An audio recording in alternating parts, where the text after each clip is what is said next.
Tolu Smith here. Make sure y'all subscribe to my boy Downtown Deuce ASAP. Come on, man.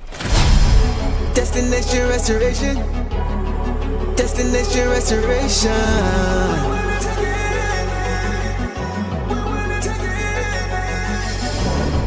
Destination restoration. Destination restoration. It's our time. Can you feel the elevation? We on a mission on vacation. Time to create the separation. Championships and motivation. 313 need no explanation. Miss me with all that conversation. We ready for that confrontation. Counting down to our destination. The final destination. Together all the time together. It's us against the world, it don't get no better. We turned it around, that was the beginning. Coming for the crown, you know we winning. Time to put in the work, I'm about to go berserk. Taking our prisoners, it's my time. Yeah, I know that it hurts. Saying break out the church, you don't wanna see me in my prime. The mission is to ring, we're caught in everything. In the city, supporting the dream. Mission who I never seen, we deserve to be king. It's all or nothing, no in between. The clock is ticking and I hope you're listening. Don't touch me cause I'm sizzling. Physicality is tipping and mentality is menacing. The dog pound body's crippling. Now the clock is ticking and I hope you're listening. Don't touch me cause I'm sizzling. Physicality is tipping and mentality is menacing. The dog pound body's crippling. Do you feel the elevation? We on a mission on vacation. Time to create the separation. Championships and motivation. 313 need no explanation. Miss me with all that conversation. We ready for the confrontation. Counting down to our destination. The final destination.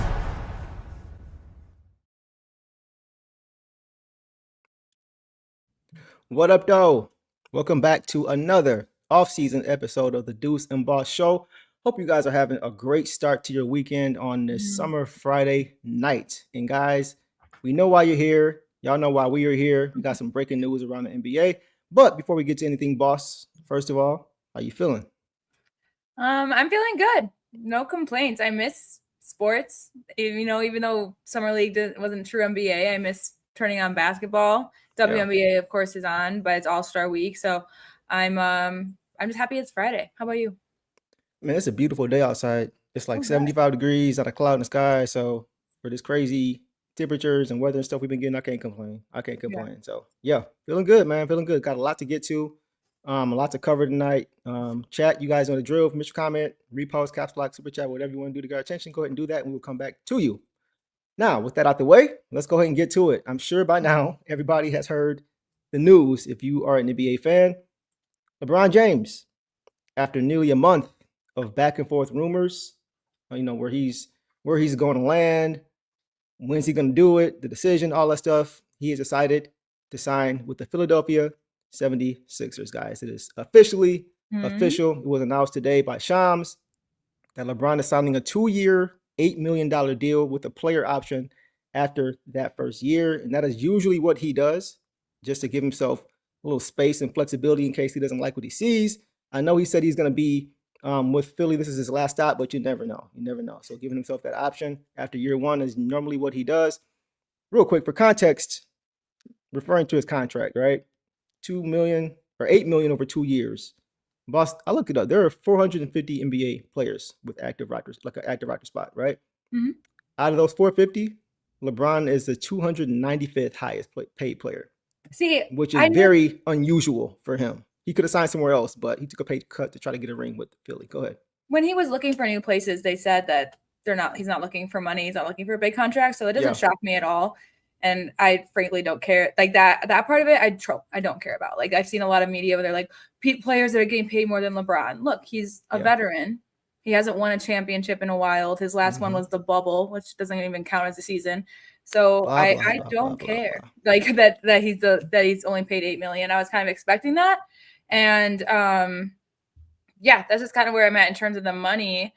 I do think that the Sixers like that's a good team that he went to. There was room for him in other teams, but he doesn't necessarily have to have as big of a role with the Sixers as he would with like the Heat, for instance. Like they're really needing people out. They had to sell a lot for Giannis, so they really need more. I think so. I think that the Sixers, in terms of him being able just to play ball on a good fun team in a sports city, is a good fit for him. But yeah, I mean that's kind of where I'm at in terms of the you brought up the money and everything, but I personally, just because when it first came out that he was looking for places, it was just reiterated that they're not really looking for that. I don't think that he was like, I'm sure that other teams might have offered him more. I think he was genuinely looking for where he wants to finish his career. I'm a little shocked that it wasn't like a hometown Cavs or Heat, because they're not bad teams. The Cavs, I do think, are contenders. So I was a little bit surprised by that. Otherwise, again, I think it's a good fit for him to finish out. And I think he said it's his last decision, which I don't buy, but maybe he wants it to be his last decision, and that's why I said that. So yeah, we'll see. And that's what I was referring to with the option after the first year. Like he said, it's his last decision, but if it goes south, he doesn't want to stay there for an additional year. Is it true that Bryce transferred to Villanova? Or is that a false? I'm not sure. Because I would be curious. Yeah, I'd be curious if he declared for the draft next year and he got to play with his second son. Interesting. I'm not sure about that one. Okay, we'll keep an eye on that for sure. As far as their roster, right? A lot has been made about the roster. This is what it basically looks like. You got a starting five here, obviously. Joel Embiid at the center, Brown at the power forward spot. I would assume Jalen Brown is at the 3, VJ Edgecombe at the 2, and Tyrese Maxey at the 1. Yeah. They don't have a great bench, but they got a solid bench. You got some guys like Dominic Barlow, who's nice. They got Simons. Yeah, Anthony Simons, Phylon, who they just drafted, right? Dean Wade, who you're right. Apparently is a good defender. I've never seen that, but yeah, you're right. Right. Watford is okay. He's the best defender for where he was in Cleveland. So yeah. I guess I just got to start with, for me, it's just I wasn't buying the Sixers getting better with Brown. They're by far not going to be a bad team. That's not going to happen. If they are finals bound, I could see it happening second year. This team needs a lot of strong personalities. It's Joel Embiid, who has been the number one option in Philly forever, whether they want him to or not. When he's out on the court, they need to feed him. They also lost Andre Drummond, and I think their only backup big is Ed Mbona and then Huck Porty. So you're betting on a lot that Embiid's going to stay healthy, because you know what centers are better in the East than Ed Mbona? All of them. So you're basically betting that if Embiid is out, Bona can hold it down at least in the center, and all these guys can contribute. Where the Celtics have Mitchell Robinson and Kata, and the Knicks have Drummond now, and they have Cat. Like, you're gonna hope that you can't run your offense through your bigs anymore. I thought Drummond did a great job backing up for them last year. I actually thought he should have stayed in more of the playoffs, even though Embiid had a good playoffs. Please don't start. And so I just think Jalen Brown wants to be the number one option, and now he's suddenly the number 3. No, he's the number 2. He's number 2. Yeah. But then that makes me a little bit sad for Maxey, because Maxey, I think, has been their best player. I've been kind of being like, the Sixers need to get rid of Embiid to compete. It's going to be interesting. They have young talent, and then they brought in these guys, but Embiid, Brown, and James are all going to want touches. So where does that leave these young guys? So it's going to be really, again, I don't think they're going to be a bad team. I hope that they're fun to watch, but all I see is 2 criers and a flopper. So I'm concerned about the pace of games, all that. So we'll see. But basically my point is, I didn't necessarily. I was like, I need to see what happens with Brown's cohesion with the Sixers. And I don't think LeBron changes that. Now I just have to see LeBron's cohesion as well. And he's also, had a couple coaches recently that have let him kind of take the reins. I don't know if Nick Nurse is going to do that. Yeah. So I'm really curious about how the chemistry is going to be team-wise. Right. So, yeah. Devin says, guys, wow, the code is in Philly. I may be wrong for feeling this way, but man, Philly will be a problem next year. I do not like this for our Pistons, but glad the King is on a good team. So here's my thoughts. I was thinking about this all day. Yeah. As I'm sure you were as well. I'm sure all you guys were. Yeah, exactly. I was. What's up, Salah? So the Sixers could be a serious threat. They could be a serious problem in the East. Could. Yeah. But a few things has to go right for them. Like in my eyes, they are the most talented team in the East as far as individual talent. Individually, right? Between you mentioned Maxey, Edgecombe, Jalen Brown, LeBron, and Embiid. That's probably the most talented starting five now in the league as far as talent. With that being said, I don't know how it's going to work. For the same reasons that I think they could be a problem. Because once again, they're the most talented team, most talented starting group in the East. But how it all comes together, and possibly one season, like we talked about, is going to determine how it plays out. Because there's only one basketball, and there's going to have to be a lot of sacrifices made. And I just don't know if they're all going to be willing to buy into that. Maxey is used to having the ball in his hands, man. JB used to having the ball in his hands. Embiid, when he's healthy, he needs his touches. And LeBron is at his best when he's got the ball in his hands too.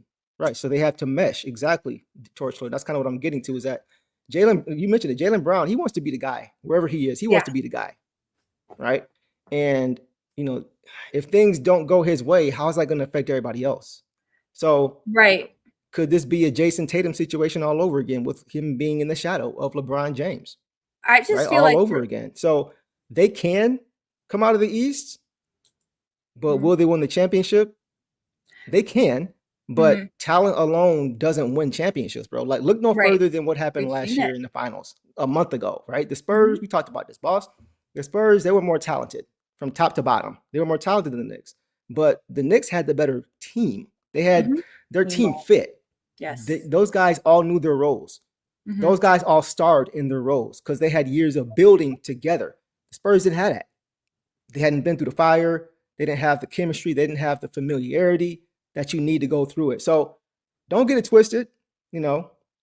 Like from the finals last year, the best team in the finals won in 5 games. So the Sixers, can they buy into those roles? Can they make those sacrifices that they really haven't made before? And can they do it on the fly? And then can they also stay healthy?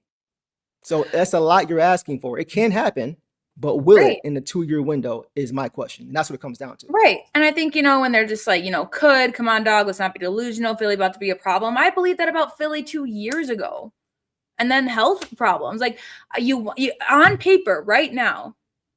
Don't get it twisted. I didn't say they could be a problem. I said they could win the championship. They're probably going to be a good team, but I'm not saying they're not going to be a good team. I'm saying, can they win it? Because that's why they're together, is to win a championship. Go ahead. I think I think a lot of you agree, like it's something about chemistry. All of these guys have something to prove right now. LeBron James is on his exit out of the NBA and wants it to make an impact. Joel Embiid has been trying to prove that he can stay healthy, he can be a good guy, and he can win a championship. First of all, Embiid, you have to be able to play Jokic to do that, which you haven't done in years. So let's see if you can do that. And then Brown is trying to prove a lot right now. He's trying to prove that he can be the number one option. He's trying to prove all this negative talk around him surrounding, his analysis, how they, analytics that they call him. So these guys all have something to prove. And here, like Maxey and Edgecombe, they don't have egos to me. I think they both will do what they can to win. Yeah. I'm just bummed by it because I truly think that when Maxey has the ball and he's on the court with those guys, all 4 of them are going to want the ball from him. And so then that puts pressure on Maxey to kind of be like, and it's what point guard does, do I create my own shot? Do I give it up? Like we've talked about this. Mhm. But I think he's been the best player for the Sixers, and now he falls to the number 4 option. And on the court, when he's on the court with those guys, because he's the point guard, so you expect him to create opportunities for his teammates. And that's why I think he is the number 4. Of course, I think he's higher, but that's how I see it and how it will be, like how I view it. And like you said, health. LeBron James didn't get hurt last year, but he took time off because of arthritis and sciatica. If you're young guys, it catches up to you. You can't control it. No matter how fit he is, he's dealing with arthritis and sciatica because that's what happens when your body ages. You get older. And and then Embiid has to stay healthy, which he was out, and then he came back for the playoffs, which helped them in ways, but also harmed them in ways, I think. I think that they're all going to get frustrated because Jalen, like, they all embellish and they all have their opinions about others embellishing. So I'm kind of with you of like, I do think they're obviously going to be a good team. You're going to have to, their starting 5 is going to be the best starting 5 on the court in many games compared to who they're playing. They're going to be the better starting 5. Yeah. But I think the chemistry and cohesion and everything plays a huge part, which is why I think like the 2-year deal, like you said, like if they do well this year, I don't see, but like don't win. I don't see LeBron just giving up. I see it more of if it's a complete failure and stuff. Like there was no chemistry. It looked clunky. They just skated by on talent alone. But that's why I think if you work on chemistry this year and your goal is to win next year, that makes more sense for me. Right. And so, and they didn't have to give up young talent. I mean, they did lose Oubre to the Pacers, which will be fun. Drummond to the Knicks, which again, I think harms them when your main center is always injured. And then, they gave up McCain last year, which was silly, but that was under their old GM. But they didn't have to give up anything. They gave up Paul George for Jalen Brown, which they won completely. So not giving up anything, but they didn't have to give up anything for LeBron. So that's a plus for them as well. It's funny, and then it's like I was just thinking too, and like style of play now too, because we saw the difference last year when Maxey was the head of the snake versus when they were focusing on Embiid being the engine. Like they like to play with pace, and when Embiid came back, it just slowed everything down for them. So how is that going to look now with a bunch of more guys, more guys who need the ball? It's just like I said, a lot of things have to go right in a very short period of time. Right. So that's where I'm at. Go ahead, continue. Yeah, and that's just kind of where I am at too. And I think I just real quick want to say that everyone's been saying the West is the good side. Like the West is the good side. And now that the East is better, you're complaining, you're whining, you're like, well, now we don't have a chance. Stop it. Stop it. So I think that's like, if you're ready to move on to that, that's kind of where I want to go. Of the signings that have happened in the East have been big. They're going to shake up the league. Every year there's a shakeup. Yep. Usually the shakeup isn't on the team that wins that finals that year. Like the Knicks did, have a shakeup but they got Cat a few years ago. Yeah. And built this, but so it's going to be good, but our roster last year, guys, had one All-Star, Cade Cunningham, and no one expected us to be first. We went up against good rosters, and we've gotten better every year. And now they're saying, oh, the Pistons, if they just gave Cade a little bit of help, if they just had some, if they had some better shooting, they would go farther. And so we did that without making a big splash, without banking on a 2-year contract to win a championship and then considering a rebuild after that, because that's what's in their future. Right. I'm not worried.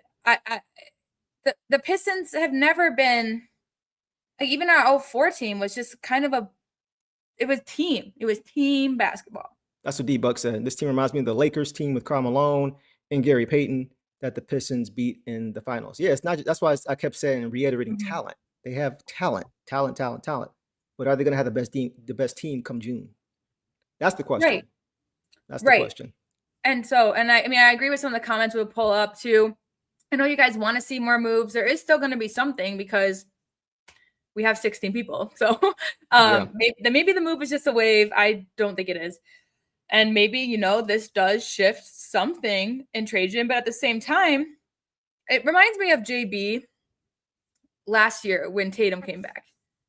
And he just said, I don't care about the Celtics. We're not thinking about the Celtics. We're thinking about us. Mm-hmm.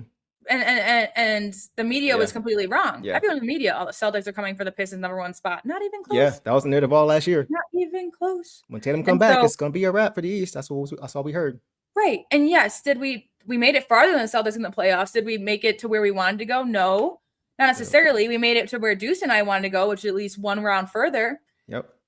And I'll let you talk about this more, Deuce, because you've been very passionate about the fact that it's July and deadline is February. Oh my gosh, bro. But I'm gonna get to that. I like where we're starting off because we played good basketball with a roster that maybe people looked at and they weren't wowed on paper like the Sixers are right now. And we carried that first place lead from November to playoffs. Right. To the postseason. So I for me, it's just I understand why people are like, oh my gosh, like this is like the East has gotten harder. We're gonna be tough. Like it's gonna be tough. I mean, I can understand in terms of, we got some talent. More teams got different talent. I mean, the Bucks are no longer a threat, but they were before. Like it just changed. It just shifted. There's always gonna be top 8 teams. Like it's like so. Just who those teams are change. But I don't understand the people who are just doom and gloom. Like season's over. Okay, then don't watch. Should we just not play? Not try? Should our guys just not get better? Not figure things out? Should our coaches not figure out how to coach in different scenarios? Yeah. Like it just, for me as a fan, I'm just like, this is going to be fun. And I'm excited to see what our team does. That's where I'm at. And so if you want to pop off about, again, it being July. That's 100%. That's where I'm at. That's kind of the issue for me.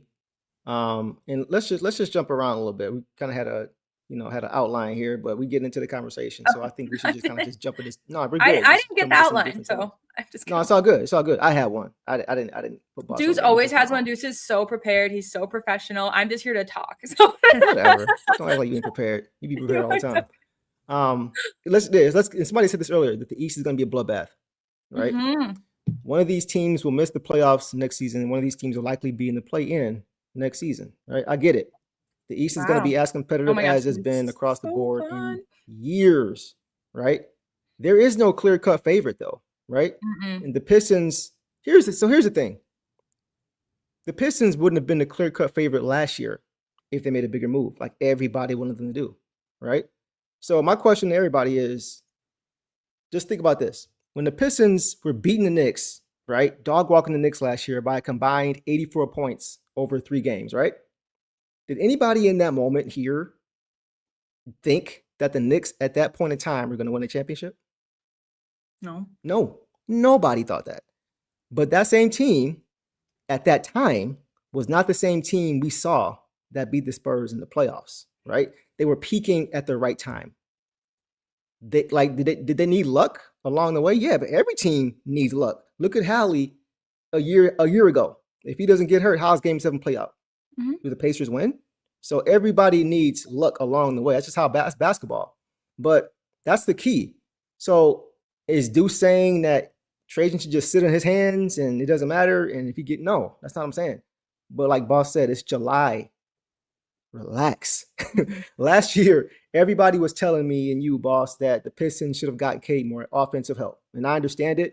But, Boss, were we an Ayu Dosunmu or Kobe White away from winning the title last year? No, we weren't. If Jalen Duren showed up, that's why I'm asking you the question. I'm just asking that direct question. Like, woulda, coulda, shouldas. Like people, want to bring up, well, if Franz Wagner played, who knows? Right. Right. Who So, knows? and that's the point. That's the point. But let's just say we did, right? Let's just say we did get Kobe or IU with the deadline. Like you just said, JD probably still struggles in the playoffs. We probably still lose before making it to the finals. So it's about timing, bro. If the trade now, granted, if the trade deadline rolls around in February and comes and goes, and the roster looks how it is right now, different conversation. Different conversation. But this is July. This is July. A lot can happen between now and February. We're still 2-3 months away from training camp. Yeah. So that's all I'm saying. Have teams gotten better around the league? Yes. Is there still potential for the Pistons to get better? Yes. So you don't just make a move just because everybody else is making moves. It has to make sense. If you think Trey Murphy's the move, maybe this will, if Trajan wants to get more aggressive now and say, hey, let's go ahead and just go and get this guy or whoever. Okay, cool. But once again, there's plenty of time. There's plenty of time. So my only caution to everybody is not to lose their heads because of how we look in July. That's all I'm saying. Yeah. And I saw a comment up earlier. I can't find it now, but you mentioned just how you prefer not having in-season trades. You want everything now. And that's how I feel too. But at the same time, some of the guys we're betting on, like a Trey Murphy, his asking price is high. And basically Trajan is being like, okay, prove it then. And if the Pelicans fall short, if they're desperate for help, if something happens, then his price might be lowered mid-season. He might be more available. There's certain guys I'm sure that Trajan's called about that they're not willing to sell. And he's going to be aggressive, but he's also for longevity. Like LeBron went to the Sixers, guys, because he's leaving the league. The Knicks and Celtics are much older than us. There's still going to be problems this year, but they're much older than us. Then they have to go through some rebuild steps. We went through our rebuild, and now we're just, and so now it's just taking advantage of the talent that we have and not selling, just not overpaying. And I think we don't know exactly what they're asking. The media can report on it. We don't know if it's true or not, but I at least appreciate that there is a point where Trajan says no. Yeah. Like, that's what it sounds. It doesn't sound like he's not being like, because you guys saw the media like, oh, Pistons called about Kawhi and they called about Kyrie and but they didn't get him. Well, probably because the asking price was too high.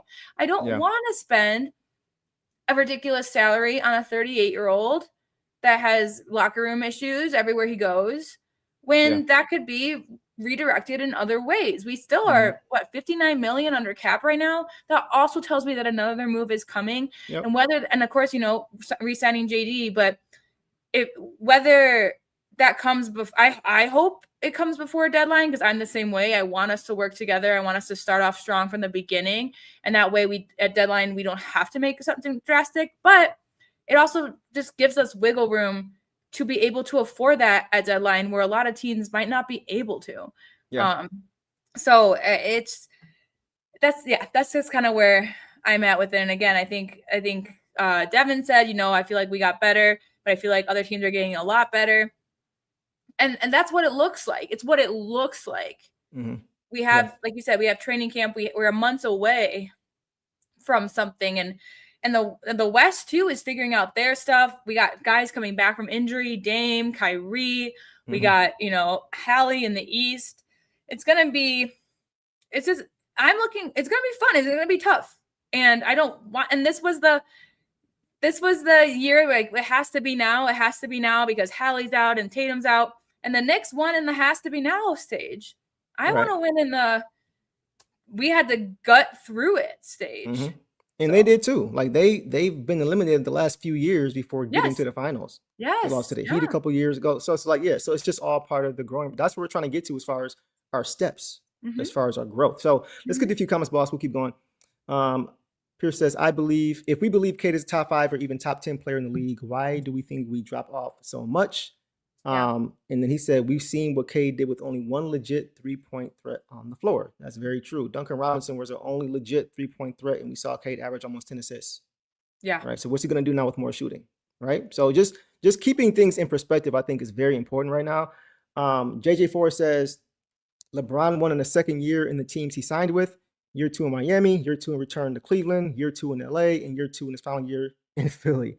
In Kobe's hometown, signed 8. Yep. So here's the thing. And before I say this, I want to, because I don't want to sound like I'm, like down on Bron, because y'all know, anybody who knows me knows that LeBron is my GOAT. And I've been watching him since St. Vincent St. Mary in 2001, right? I watched his whole career. Before him, it was Kobe, and then it was LeBron, right? For me. So this is somebody who wants to see him get more rings, not at the expense of the Pistons, right? Right. That's why I like him out West. But the thing is, that was Bron in 2016, at best. 2020, at best. That was 6 years ago. 2016 was 10 years ago. 2012, when they won against the Thunder, was 14 years ago. When LeBron was the best player in the world. He ain't the best player in the world no more. He shouldn't be the best player in the world no more. So he's going to have to rely on those other guys more now than he ever has. Yeah. And are they going to be able to step up in those? So it's a different situation. Go ahead. Yeah, and that was my whole point at the beginning when I said that I think the Sixers are a good match for him because there's a lot of talent surrounding him, at least in that starting five. And again, the bench isn't terrible. Barlow, Anthony Simons, it's not bad. It's not who are these people, So so I do agree, but like they mentioned, year 2, it seems like there needs to be a little bit of cohesiveness, a little bit of something, and it's going to be interesting. It really is. I think it is. It's going to be a lot of, again, like I said, it's got some guys out there that want to prove themselves, but also want to win. So they're just going to have to really learn how to work with each other. Yeah. And the 3 personalities don't make sense to me. Mm-hmm. I mean, Embiid and Jalen Brown still haven't talked since the trade. Oh my gosh, so funny. And do you remember Jalen Brown talked about LeBron's son? Yeah, exactly. So he's a pro, which I agree with, by the way. Great point. But great point. It's just and little things like that. And Brown said they're cool, and I believe it. But you're not going to forget the guy who talked about your kid. So yeah, and he didn't forget about that either. Like when he was asked about that months later, he said, "Oh, we cool." Other than him saying my son was an NBA player. Exactly. He didn't let that go. To make sure that he doesn't just let that fly, Exactly. So, like I said, I don't think LeBron shifts the Sixers in any way right now at this point in his career. Of course, he's super reliable. He's still, he moves the ball. If he's not who I would pick to shoot the last shot anymore. But that's what's curious to me too, is because I think Maxey on the team is who you should go to shoot the last shot. But I think it'd be Embiid and Brown. There's a little bit of hero ball involved. We saw, and all 3 of those guys have had, reports of locker room issues, that LeBron pushes teammates out, that Embiid, fights with Oubre, fights with Maxey, fights whoever is on the team, that Jalen Brown, again, didn't appreciate, coming second to Tatum. None of his teammates really shouted him out when he left, and he won a championship with them, So it's just going to be curious. And like you said, if it all it took was stars and talent, we would have seen so many guys in the league that don't have rings by now. Harden, Westbrook, Russ. We would have seen, Durant get more than just with the Warriors. Donovan Mitchell, we would have seen these stars that have been paired with good players just win. But it's not just about that. I will say this isn't like a 3-guy powerhouse. It's a 4. I mean, I like BJ Edgecombe, but he's going into sophomore year. So I'm not about to say he's a star. He's a star rookie. But like Maxey, it's more just like 4, but it is all starters. So it'll just be curious how it goes. And I hope everyone stays healthy. You don't want to, assume, but it's not great. Like, when I love all the memes of like, who's stopping the starting 5, and all the comments are like Embiid's needs, injury, old age, and that's kind of where it is right now.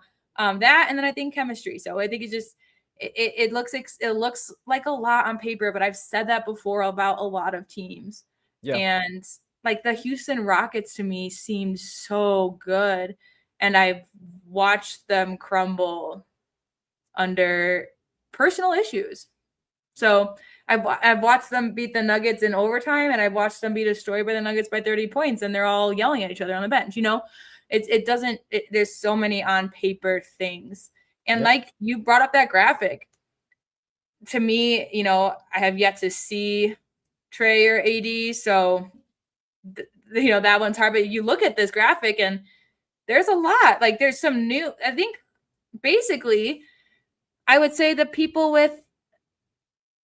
I would give the Pistons and Knicks the benefit of the doubt because those are the teams that's been together the longest. Yep. They're apparently bringing Kawhi back, but he hasn't played with Scottie in them yet. Mm-hmm. Hallie's coming back to most of his team, but he's been gone for a year.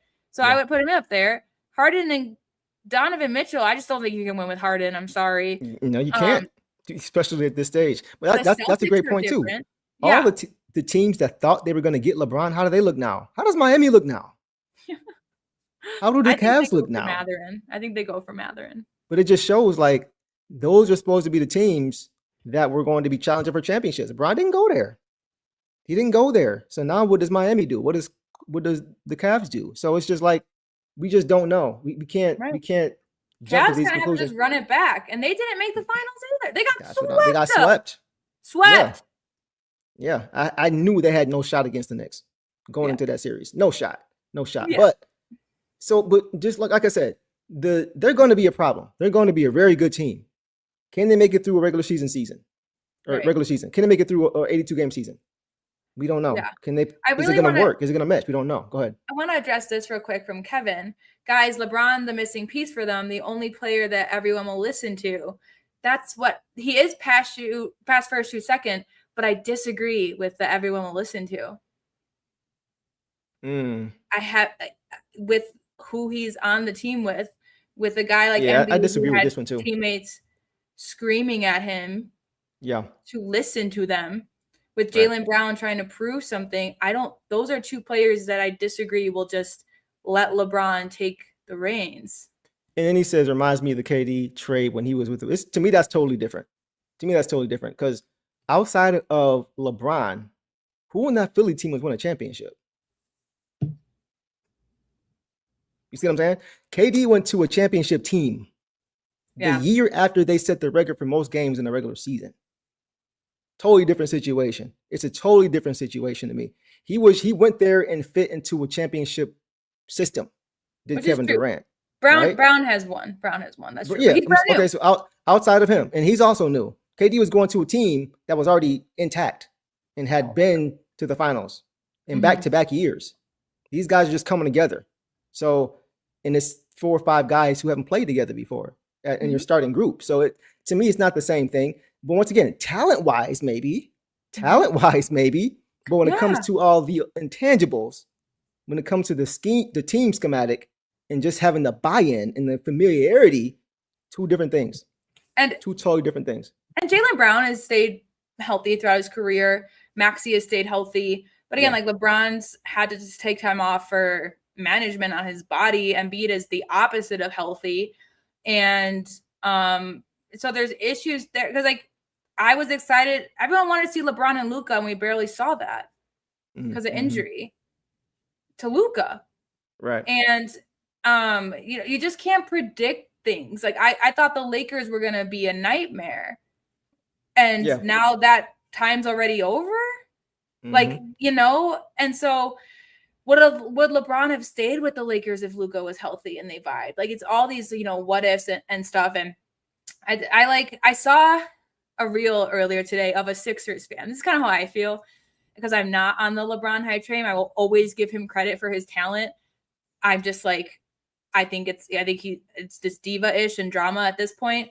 But he was basically just like, he's a Sixers fan. He's just like, now it's just going to be LeBron everything. And we have all these other players I want to focus on. And the focus is going to be on LeBron and the Sixers. It's not going to be about Tyrese Maxey and them anymore. And he was, just kind of crashing out a bit. And like, if we do well, it's going to be because of LeBron. And if we do bad, it's going to be because of everybody else. And he was just, he's like, he's going to ruin my Sixers. He's going to ruin my Philly vibe. And I think it's a valid crash out because that's how I would feel if it came to Detroit. I'd be like, I don't want to hear the LeBron story. I like my young guy. I don't want it to be all about him.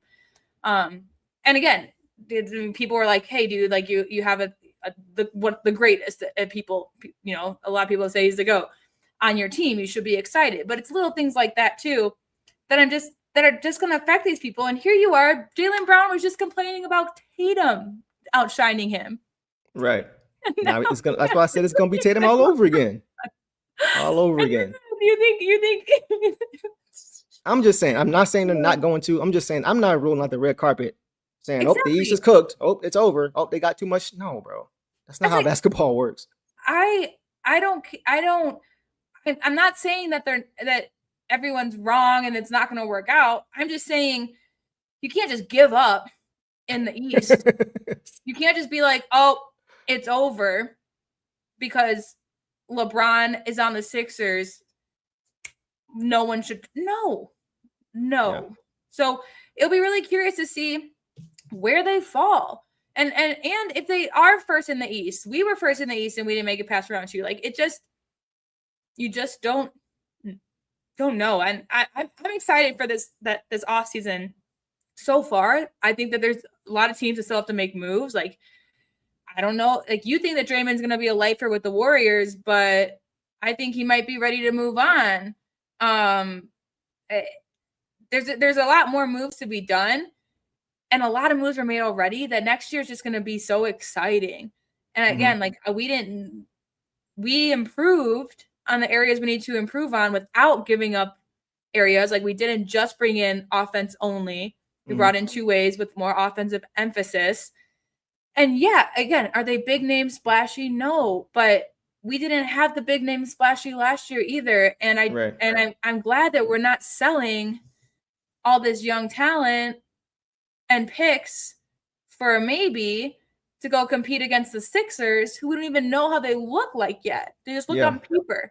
That would freak me out if like another team scares you so bad before they even had time on the court together that you made a drastic move and then they get injured or one of them gets traded at deadline or they have a falling out or nothing's meshing or they go on an 8-game losing streak. Like, right. Because the Knicks, you guys remember the Knicks had a losing streak, a pretty bad one, and they had a team meeting.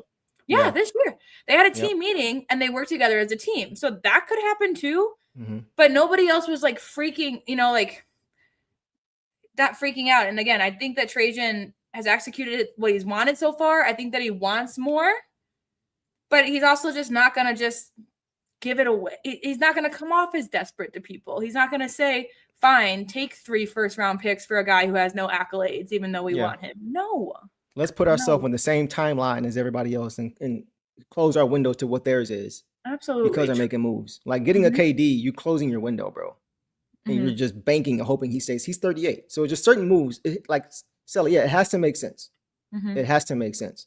Somebody said, how many games do we win with the current roster by February? By February? Or you mean by the end of the season? He's probably saying by deadline. I don't know. I don't even know how many games are by February. But I'll just say through the end of the year. I'm curious to see. I don't think they're gonna win 60 games this year. I think the East has gotten better. Yeah. I don't think that matters. I don't care. This past season just showed us the amount of games you win the regular season doesn't matter. Even if you have home court. The Pistons had home court. They were first in the East. They had game 7. They had the Cavs right where they wanted them. Went up 2-0 in the series. Went up 2-0, got down and still came back and pushed it to a game 7, right? So, and it didn't matter. We got blew out. Biggest loss margin of the season came in game 7. What they worked all season to get. So I don't really care about them having the best record because we just learned that doesn't mean anything. But that experience meant something. Them growing through that meant something. So once again, if you're peaking at the right time, like we saw with the Knicks, how bad they were, and then how they got it together, turned it around, and they were humming by the end of the season, right? At the right time. So that's the key for me. Last one for me, and I'll let you get back in there, boss. Devin says, I feel Trajan will evaluate the beginning of the season and see what we need to do to improve, and we'll make a mid-season move. I think that's very possible too. I don't think the Pistons are going to go let the trade deadline pass with the team being how it is now, without a backup power forward, with 8 guards on a roster. It's not balanced right now. They have a ton of options to go and make the right move, but maybe he's saying Trajan wants to see how it looks on the court first with these new guys, with the Isaiah Joes, with the John Collins, bringing Huerter back, guys like that, see how Buka looks, to see how it looks, and then says, based off of the sample size, now we know for sure we need to go get X player, whether that's Trey Murphy, whether whoever it is. But I think he's just waiting for the right opportunity instead of just making a move because he's looking around and seeing movement. And also, guys, there's going to be teams that are, there's going to be teams that get desperate towards they have a high price and then the season's getting closer to starting and no one's biting. So they lower that price. It might not even be a deadline. You know, Trajan's just, he's calling around. I know he's doing his due diligence. I saw a comment in here earlier saying that if we got LeBron, we'd be saying the East is ours. Deuce said this too. LeBron doesn't make you the super team. Like LeBron with these guys, it's like LeBron at his age isn't going to change your team drastically. It can help, but it's not going to be like, oh, we're going to win now. LeBron, we're done. No, maybe LeBron, actually, absolutely LeBron 10 years ago would do that. Not LeBron now. Like you even said, like, so no. And all right, what was my other train of thought? You know what's crazy? The only time I ever said before one game of basketball was played that the season was over was when KD went to the Warriors. That was the only time I had ever said that. And even then, if you guys remember, he got hurt. I think he broke his ankle early that first season. So even he was able to recover, but health plays a part too. It's never guaranteed until you get to the playoffs and see what happens there. That's what it comes down to. Always. Yeah. Go ahead. What I was going to say too is this, I'm curious to see if the odds change. And again, I don't think they do because I don't like maybe slightly, but I don't think they impact us as much with a LeBron move. So after the Brown move, after all that, a week ago, they put out the odds that Pistons will win, 50.5 games. That's still high. And I want to say our fans are the ones that are acting like we're going to fall apart. In every ranking I've seen, Pistons are still top 5 in the East. Yeah, I saw top 6. I saw rumors that I saw that. I did see right top here. 6. Okay, top 6. ESPN has top 6, yeah. But that's the whole top league. Top 3 in the East. Yeah, that's the whole league. So top 5 in the East, I've seen them. So it's like the fans are crashing out despite. I don't know why you're losing faith in Trajan Langdon when we were 14 wins and then he came in and got us to 45, whatever it was. 44. And 44 and then got us to 60. And now everyone just doesn't believe. Why? Because he didn't make another drastic change that could have completely changed our chemistry before going into the playoffs and getting us farther. Yet we still improved in every aspect. We improved season to season. Yeah, every offseason that he's had has been underwhelming on paper. Yeah. And then we go and we got better. Outperform. Right. And so you just need to, again. Beasley and Tobias Harris and Tim Hardaway Jr. 2 years ago. Nobody cared. Last year, you know what I mean? The guys we had last year, Duncan Robinson, Harris LeVert, nobody cared. Mm-hmm. And so it's just like. And I said it, there's been no one that we've gotten rid of that we've regretted. Like, okay, when did I say that they didn't get better? Yeah, she didn't say they didn't get better. When did I say that? I said that the East, like that everybody but Pistons fans still have them better. Yeah. So, and in that ranking, the Sixers were above because that came out today after LeBron. But we're still top 3 in the East. Guys, you're misconstruing my words. You're not hearing it. Like you're just so butthurt about not getting a big name and going for a championship immediately. Like, I get it, but that's not what the Thunder did. It's not what the Knicks did. The Nuggets were in the playoff running for a long time before they got to the finals. We just got back to the playoffs. I get it. I do think we're close, and I do think there needs to be more moves, but it's it just feels like year to year, it feels like championship or bust. It's just like with a lot of fans. I almost miss when the Pistons were bad because people weren't this dramatic about things. Isn't that crazy? Isn't that crazy? Nobody even cared. It's like it's over. We're done. We're finished. Windows closed. Guys. Yeah. Stop. I think a lot of it, to be fair, is just a lot of fans I personally know and have talked to don't want to be disappointed. So they get ahead of it mentally. Mhm. They get ahead of it because we've been so used to being bad that it still takes a while to get used to being good and knowing what it looks like en route to a championship. How long has it been since we've been in a position? We talked about how many years it's been since this happened and since that happened in 2008, in 2006, since we've done this and done that. It's been a long time since we've had a team that has a chance multiple times to get there. And I think a lot of people just forget what it looks like. Yeah. It's not linear every single year. It just doesn't work that way. I'm really curious to see if we do get the chip, think about, we've had 7 different champions in a row, 7 or 8 now. Imagine we get the chip and then we don't repeat. Are you guys going to be mad? Like, I don't get it. And I do get it. I try to put myself in your shoes, what you're seeing as a fan. Again, I was aware when the Pistons won in 2004. I was an aware human being. So some of you might not have been. You want a championship for the team you've been rooting for forever. You've never seen that outcome. Yeah, I get that. But it's just, I said this earlier, and again, you can be doom or gloom, you can do this, you can, like Devin was very rational. It's like, I think we got better, but other teams got even better. Okay, that's rational.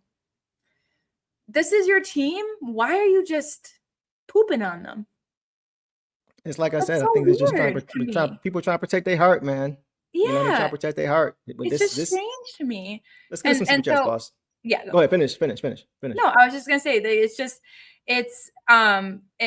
again, everyone's reaction is valid. I'm not telling you how to think. I just saw a comment saying that I'm not allowed to be happy with this offseason, and I am. So that's silly. You don't have to be, but I am.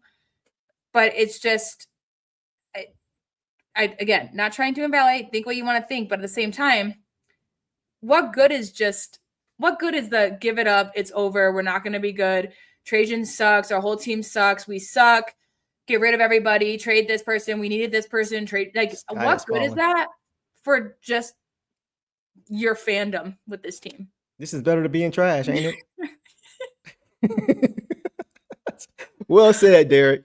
I agree, man. I mean, imagine having Giannis on the Bucks and the downfall that the Bucks had too.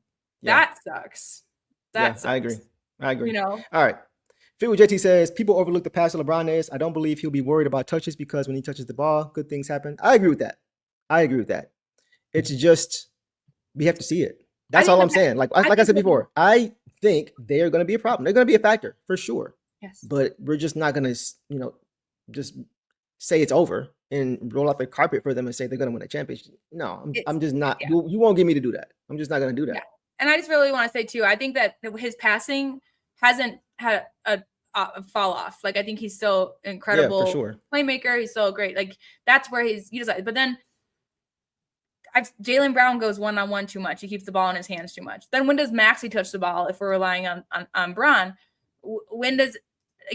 How does LeBron decide who to give it to? And if it's Embiid and he misses, is Brown mad? Or if it's Embiid and he flops and doesn't get back on defense, is LeBron mad? Yeah. Is Maxey mad? Right. So, it's more about just gotta see.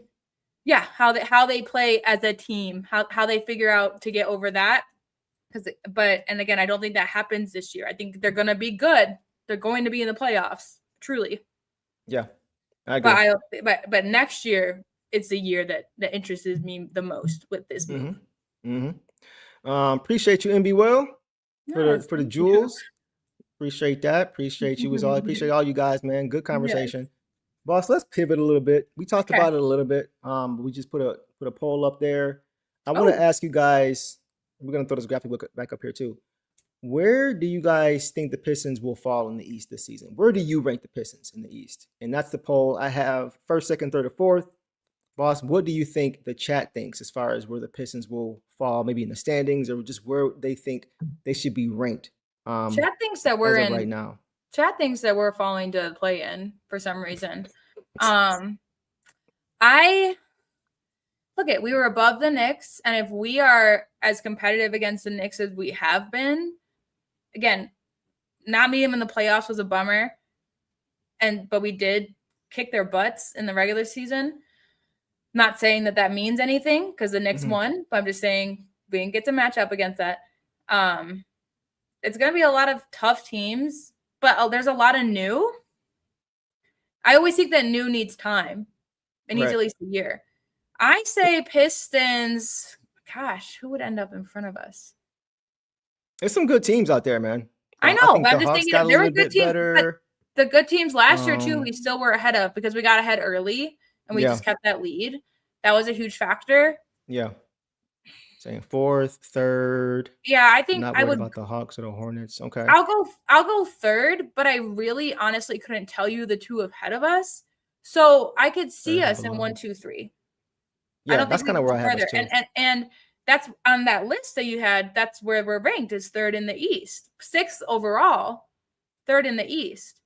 I think that's fair too, Kevin. Yeah. Yeah. Sure. And again, it just comes down to the new teams who is cohesive right away. Because again, the Knicks had their losing streak, but then they got it. But we were already so far ahead. So it's about timing. Right. And while we did make moves, they weren't these big splashes. Like they weren't Giannis. They weren't LeBron and Brown. They weren't, these bigger moves. The Hawks have made a lot of moves this season as well.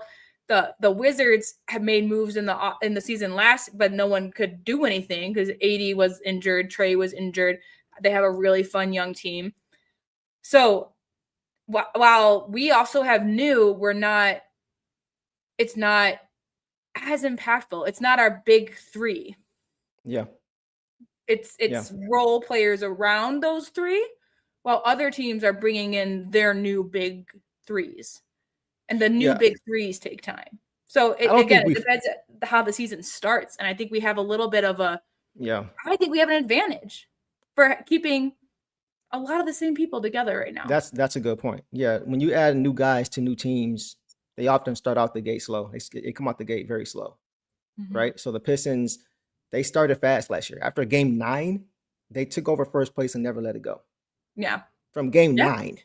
They were 7-2, and they were in first place, and that was the last time they saw anything other than first place. The Knicks went on winning streaks. The Celtics got Tatum back. Like they crapped up, but we were able to keep that lead. We lost 3 in a row was the most late in the season. I think it was 3. We lost 2. We lost to the Wizards, and we were all mad. Yeah. We're like, what the? Yeah, CJ McCollum went crazy. I remember that game. Oh my God. Yeah. Let's see. I saw Nephew says 4th. 4th. Okay, I can see that. Yeah, I don't see us going from 1 to 6. I don't see that type of drop off because it's gonna be fun. Oh my God, guys, it's gonna be it's gonna be a lot of fun. Yeah. I'm excited. Like as a basketball fan, I'm excited to see how these teams look. Because once again, these teams added guys. They look good on paper. What were we here last offseason? Where were the Pistons projected last offseason? 5th, 6th? Who they have ahead of us last offseason? Wins, 48. Boston, 45. New York. They had the Hawks above us. They had the Cavs above us. Crazy. Some had the Hornets above us. They had the Hawks and the Magic were above us. The Hawks and the Magic guys. The play-in teams, the Hawks and the Magic were above us. Yeah, the Magic gave us trouble, but they were above us. Yeah. In rankings. Yeah. So everybody was above us. Doesn't mean it's gonna play out that way just because that's how it looks on paper. That's all I'm saying. And like I said too, though, I do think the Pistons need to make more moves in order to balance out this roster. I want to acknowledge that. That's what we've said religiously. Like I said, come February, if the team looks like this, now I'm concerned. I just don't think that's going to happen. This is because we're in July. That's all I'm saying. That's all I'm saying about that. And teams are shopping. Like the Mavs have too many people on their roster, I think. And Pelicans, Warriors, Nuggets haven't made moves. Like it's not nearly over. So I don't know. Let's talk about this. And this is important. I'm glad he said this. A million bands. What's up, bro? Says Deuce and Boss. Do you guys think that the Pistons missed their window by falling short this playoff season? Absolutely not, bro. respectfully. Cade Cunningham is 24. Asar Thompson's 23. Jalen Duren's 22. Ron Holland is 21. Ibuko Corey is 19. Dennis Shinkis, I think, is 22, 23. If you want to include him. None John of these guys are Collins in their is prime. 27. He's 4 John years Collins younger is than our 20. last power Right. forward. Right. And he's getting paid $9 million less. No. These guys haven't even approached their prime yet. Mhm. That's the key. Once again, though, it just feels like it's a rush to get it done now. Mhm. And when you have a young team, it doesn't work out like that ever. Well, it's like You've never seen a young team in 1 or 2 seasons. Even the Thunder, they took their lumps. They lost in the Spurs, I playoffs would multiple times before they got the job done. So Right. I don't think they're anywhere near their window being closed. And I think that's what everyone praises Sam Presti for how patient he was, how he built this. You know, he was the true trust the process, not the Sixers. Daryl Morey made terrible decisions, I think, in trusting his process. Mhm. The Knicks, again, guys, like Brunson is 30 before he won his first. Yeah. Yep. And they had to tinker.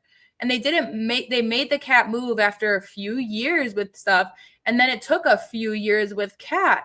Like it's the Spurs are the only truly like young team where it's like sophomores and rookies out there getting as far as they did. But that was so noticeable in the fact that their youth could not close out games. They lost because they could not close out the last 2 minutes, which is something the Pistons struggled with 2 years ago. They struggled with a little bit last year, or 3 years ago. They struggled a little bit with it 2 years ago. And last year, we led the league in single-digit wins. So it's something we're still learning, but we obviously got better at. Yeah. And so I don't think our window closed at all because we got better. Guys, we went from worst Literally record ever. It's like we forgot. It's only been a couple years. Yeah. Worst record ever to making the playoffs and losing to the Knicks by 6 points total. Yeah. In the first, like making it to the first round, and everyone was proud of them then, to then make it to the second round where it felt winnable and we made mistakes because we're young. And again, we struggled with, Donovan Mitchell, guys, fun fact. Donovan Mitchell and James Harden have been in the playoffs every year of their career. Say it one more time. Donovan Mitchell and James Harden have been in the playoffs every year of their career. Yeah. And they never won. And I know that we had the advantage. We were up 2-0. The next 2 games and next 3 games, I thought were really winnable. And we kind of just let go of it at times. But we were younger than them, way less experienced. They were tougher than us. And then they got swept, which was really annoying. Yeah. Like, you don't want to be the one that loses to the loser, But you can see our youth in ways, but you can see how we've improved. So again, that question is, I understand where you're coming from, but our window is truly just opening where others are closing. Like the Celtics won at the right time for their team, and they're this close to having to rebuild. And they took how long to win a championship? Right. 5, 6 years? And the Knicks too. The Knicks won their championship and are going to close. So I do hope that we're kind of like the Thunder, where when we do win our championship, when we do win our championship, we still have the youth that we can, rely on. Mm-hmm. OKC will still be a powerhouse because of their youth. Right. Knicks will be tough, but they're also older. So they're only tough for their window is smaller. Our window is much, much bigger. And again, we've just improved. We've just gotten better.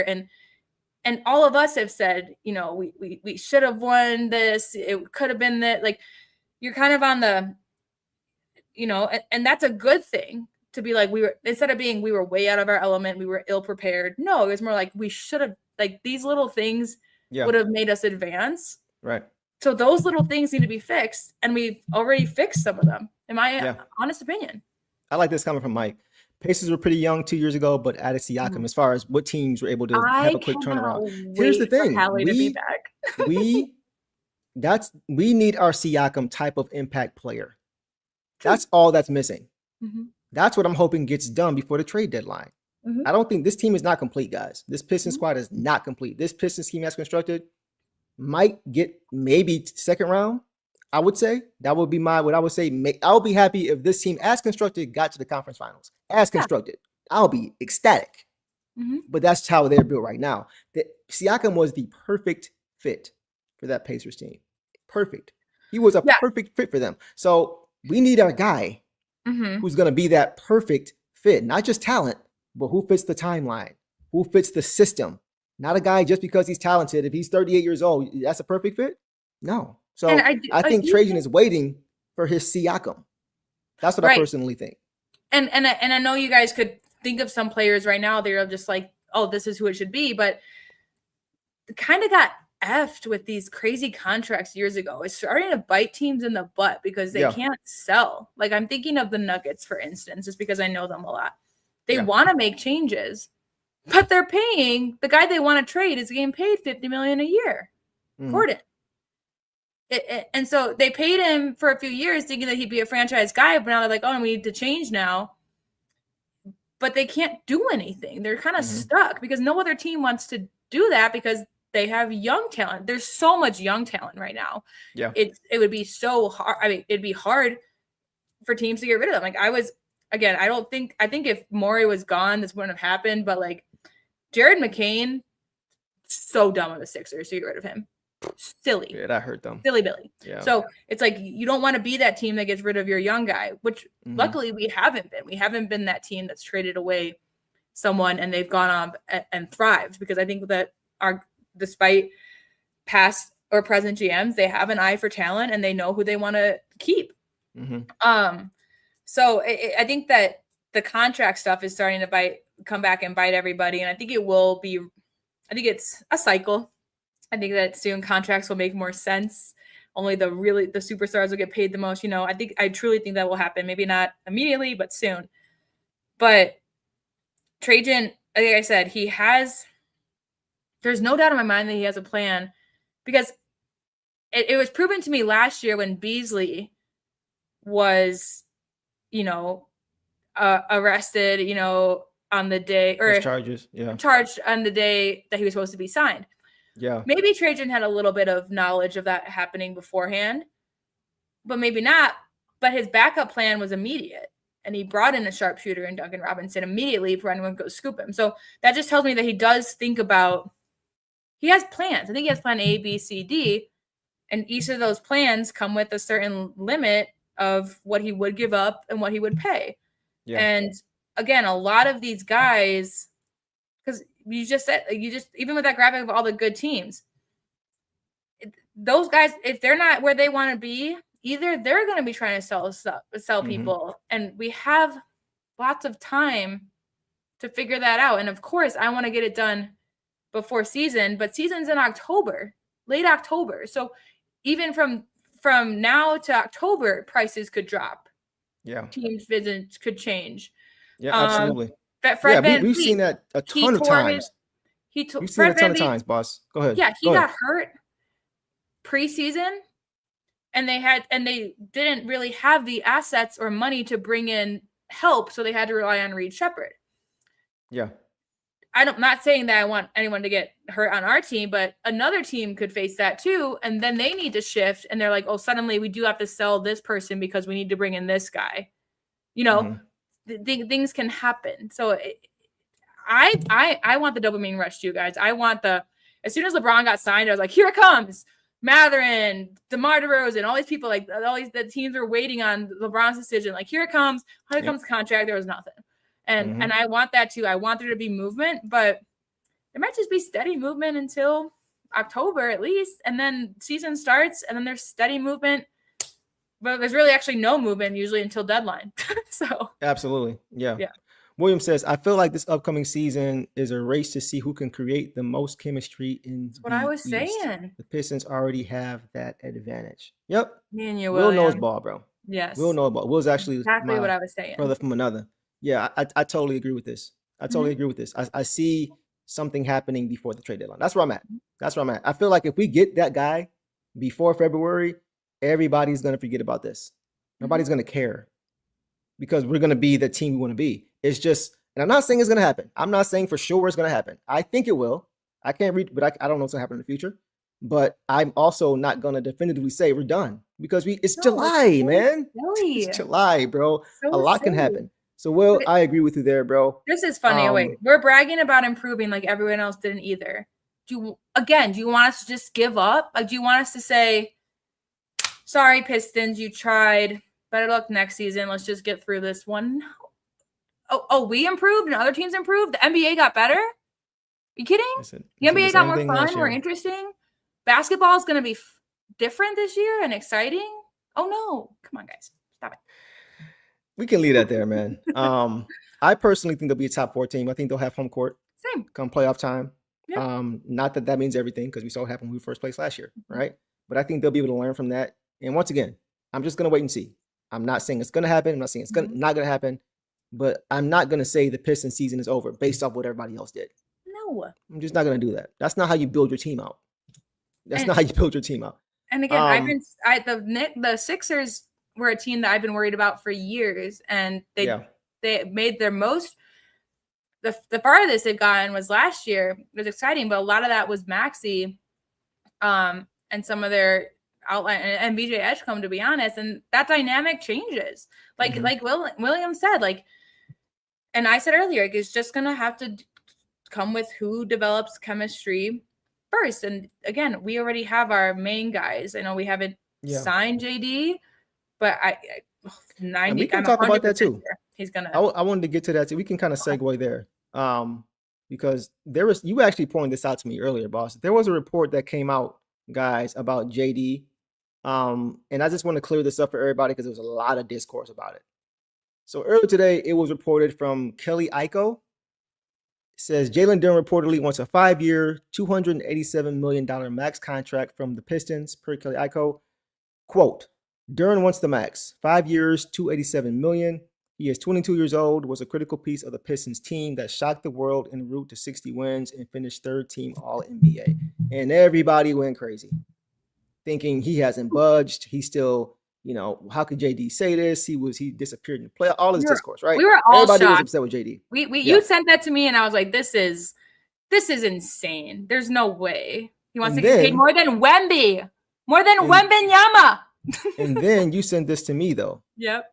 A follow-up from the person who said that, right? Kelly Iko has cleared up the report of Jalen Duren wanting the max. The OG statement was just implication based on the contract standstill, not actual facts. And Kelly Iko said, no, it's just implied. I was simply stating the obvious reason behind the standstill situation between Duren and Detroit. Large gap in valuation. Wasn't reporting anything. So I just want to say this. First of all, I want to give him his props for clearing it up. I don't know him, so I'm not going to say he was trying to clear. I don't know him. But I just want everybody here to know that it hasn't been reported from JD's camp by Omari or by Hunter or by Cody or by Kool-Aid or by Eric Vincent. Nobody has said that. Yeah, JD said he wants $27 million, like this was saying originally. This is just an implication. This is somebody trying to put the pieces together, kind of what we all thought. I don't think this means JD is demanding $287 million. This just tells me that they are far apart in whatever the number is. So maybe the Pistons are at 35 and maybe JD's at 42 and they're trying to get to that happy medium. Doesn't mean he's asking or demanding $50+ million a year. I wanted to clear that up because there was a lot of talk about people were upset. How could JD demand a max deal for $287 for 5? No, he didn't say that. Those words did not come out of his mouth. It truly, I mean, that's how I feel. It's like there's actually, to me, nothing obvious about it. It was like, well, they said large, so obviously he's asking for the max. Yeah. No, to me, obvious could be like you said, like a $6 million, $4 million difference year to year, right. like, and because that a $20 million difference overall, that's still a big chunk of money. Where like that's still when they say, and again, like I hate when stuff comes out like that because he wants to share his opinions, but he's a source. But it's like the way he worded it made it seem like this was fact, not opinion. Yeah. And that's why I wanted to clear that up. Then I start to question Pistons and Duren are huge factors apart. What is huge to you? Because $20 million is big to me. Yeah. Yeah. You're saying as $130 million is the only huge you think? I don't know. I mean, I kind of get it because in the long run, 20 million might not seem like a lot of a difference, but it is a lot when you're Trajan trying to plan ahead for other extensions, for other moves to bring other people in and be able to pay them. Then yeah, 20 million matters in that time. Yeah. I think the same reason he is deciding, at least for now, not to budge is the same reason he's not going to trade for a KD. I don't think he wants to gut the roster. I don't think he wants to deplete their assets. I don't think he wants to lose his flexibility and his optionality. I just don't think he's going to do it. I think somebody said it earlier. I think the Pistons are $54 million under the second apron. 59. They're 59. 59? That has to be partially because they have to re-sign Asar Thompson as well. Right? So he's just trying to keep his flexibility open. He doesn't want to be hard capped. And now we're in the second apron and now we're losing draft picks and now we can't, do signing trades and all these different things. So that's kind of what I think. Like, it's just, and it's unfortunate. Like, I listen, guys, I see y'all in the chat.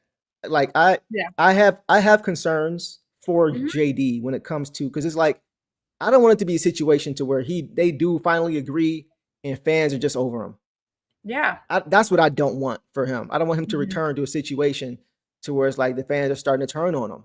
Yeah. Because this has taken so long. We haven't heard a peep from JD. We haven't heard JD say one word about any of this. He's got his representation. I understand that. Yeah. But that's my only concern right now. I don't want that to happen because what does that look like when he comes back? How does it look like on the court, in the locker room? Those are the kind of things I worry about when it comes to this whole situation continuing to drag on and on and on. Go ahead. And so that's where I feel is because Peyton Watson is also in a scenario where he wants a lot of money that I'm not sure the Nuggets are able to pay him, but he's posting his workouts. He's posting stuff. JD did post today, guys, in a paid partnership fashion thing, which is just like, is it just about the money? I was just like, man, he posted a paid partnership. Cool. And this real quick too, there's no one I want because we would need a center, guys. There is not one center that is Jalen Duren's age with his potential that I would want. Yeah. And if you guys are just giving up on JD because of his playoffs, that is just bonkers to me. He had the second best true shooting efficiency in the league this year. Yeah. JD. He doubled his numbers from the year before practically. Wasn't first time all-star. I hated his playoff performance too. It was driving me insane. And that's why I think he needs to, take the decrease. It was almost a little bit of a blessing in terms of not blessing, but it's beneficial a little bit to the Pistons because they can save a little money and rework it a little bit. But JD, you have to prove yourself. And I've seen contracts be renegotiated. I've seen them be altered, during the season. Like if you truly believe that you're worth this much, JD, then sign the reasonable contract and renegotiate it in 2 years when you prove it. Yeah. And so, but I do agree that how long it's taking, it's it's a strain. It's just like, this should be done with. Deuce, you have your suspicions that he's working out with the team. I don't think he is. I just have my suspicions that he's just holding out on stuff. But maybe he is. But him and Cade haven't taken their Red Rocks trip. Their yearly Red Rocks trip. That we know of. See, that's the key. We don't know. Because JD's still a Piston, boss. He's still a Piston. I know. So it's like you can still work out. I would doubt he's just sitting on the couch, allowing himself to develop a little belly and let me see it because again, Peyton Watson is with his shooting coaches being tagged in things, doing stuff. Like, where are you? It's possible he's not just laying low until this all is taken because what we see and what's going on is a big gap between that. So it's like he could. Listen, I'm just not going to say that he's not because we don't see it. Okay, that's all I'm saying. So let me finish talking. But he also in this post that he posted today turned off the comments. To me, that's being aware of how people are viewing you right now. And yes, like you have your right to lay low. We don't know anything. But at the same time, like people in the chat are saying, and we've talked about it too, it's just becoming it's the fans are like, what's going on? Because I agree. Do you want to be a Piston or not? Do you really want to go waste your career in Sacramento? Like, what do you want? And that's kind of my thing too. Just money, and because here we are, and like Wemby, made it to the finals. Jalen Brunson, both of those guys during their contract times took pay cuts to help the team, and here we have a guy who is not taking the baseline. And I think it was like 30 to 35 million. They want to go above 35. Mm-hmm. I think it's going to be, I predicted 38. I think 40 is fine, but it cannot be above 40. That's kind of where I'm at too. And if that's, and I feel like Trajan is at like 30, again, 38.5, like little things. So if it's 38, you're for 8 million total, you're just gonna drag this out. I feel like I know tomorrow's not guaranteed, so I'm not trying to play it off like knock on wood, anything can happen. Mm-hmm. I understand trying to get your bag, trying to get your money now. Right. I personally, though, to me, because JD has said he wants to play with Cade his whole career. He said that on record, right? Back it up, bro. I don't think it's gonna get any easier for him offensively with any other point guard in the league. True. Oh, I don't know any other point guard that can make life as easy for him as Cade can offensively. And they help each other. Other. I will say that for sure. But I mean, Cade has that Chris Paul ability, like as far as being able to find guys. He's looking for you and he's 8 inches taller and he's way bigger and stronger. So to me, it's just, and I feel like, of course, if JD stays healthy, he's 22. I think if he stays with Cade, he has 2 possible additional max contracts in his future. After this one. Right. He's 22 now. 4 years from now, 5 years from now, he's 27, entering his prime. He has another contract after that could still be close to a max if he stays with Cade, who's going to make him look better. So I don't know what's going on behind the scenes. I just feel like if you stay, I don't see how. I feel like if he were to go somewhere else, he would regret it. I feel like he would really regret it. He may make more money. I don't think he's going to win chips. Right. I don't think he has the same chance to win chips as he does with the Cade Cunningham because they just work so well with each other. It's kind of like if Murray would leave Jokic or if Jokic were to leave Murray. They're not. Jokic is a different animal, but we know how well they work together, how well they make each other better, how much they help each other. So I just feel like from his perspective, I'm not saying he should cave in and take, a low ball offer, but I don't think 35 to 40, considering the season and the playoffs, I don't think that's a low ball offer because I feel like if he would have played up to his regular season standards, we're in the Eastern Conference Finals. Yeah, absolutely. Right? And we're having a different conversation. Maybe this isn't a drawn out conversation. Because think real quick, you think about Chet, for example, right? I was going to bring him up too. Yeah. So, and I want to hear your thought too. Chet helped his team win a championship. Mm-hmm. And then he got a max extension. Yep. Right? Yeah. You can't not pay a guy who's so integral to you winning a championship. So I just feel like and he raised his level of play when they won the championship too, in the playoffs. So I just feel like if JD was able to raise his ceiling in the playoffs and had we advanced maybe to the finals last year, if he's playing at his level, I don't think we're having all this deliberation about what the number should be. I think it's already done by now because you have to reward those guys for how they played in the playoffs and how far you got in advance because of them. But we came up short. And it wasn't all because of him, but it was partially because of his play. So I think that needs to go be considered too. Yeah. He was our second option. He was our second leading scorer. Like he threw it off. He didn't create second chance opportunities. He wasn't hitting the boards as much. Like it did impact us. Yeah. And I like the Chet example because I hate Chet's contract. I hate it because I think he has no motivation to get better. I don't think he'll ever be better than Wemby. And I think that that's going to be an issue going forward in the West. Is the Wemby versus Chet on those teams. Right. But the reason they gave him that contract is because of that like I couldn't argue with it at the time because he won a chip.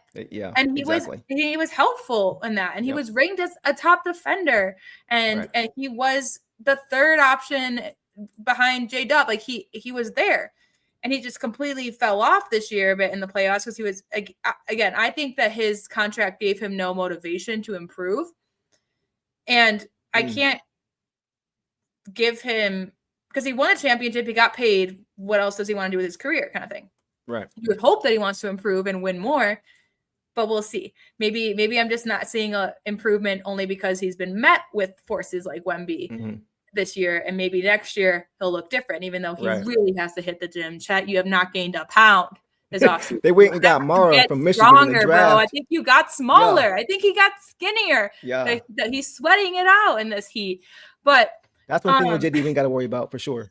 But JD, right. JD, like you mentioned, like Lindsey Hunter brought it up when he was here. Like JD is strong and now he just has to work on agility, little things like that, whatever. Yeah. I think that now that's what they're dealing with is if we pay you, are you going to actively improve? And I want to believe that he will. I want to, and and I want to believe that he doesn't 100%. Ever want to show out in high pressure scenarios like the playoffs, like he did this playoffs. I truly believe that. Yeah. And he has gotten better every season. Yes, he has. And I was the first one, guys, to say before the season started, I was the first one on record saying he's going to be an all-star this year based on what I saw last year. Right. Yeah. So just so y'all know, I'm trying to be as fair as I can about my opinion of it. I do think, like you said, boss, I'm going to cut you off. I'm sorry.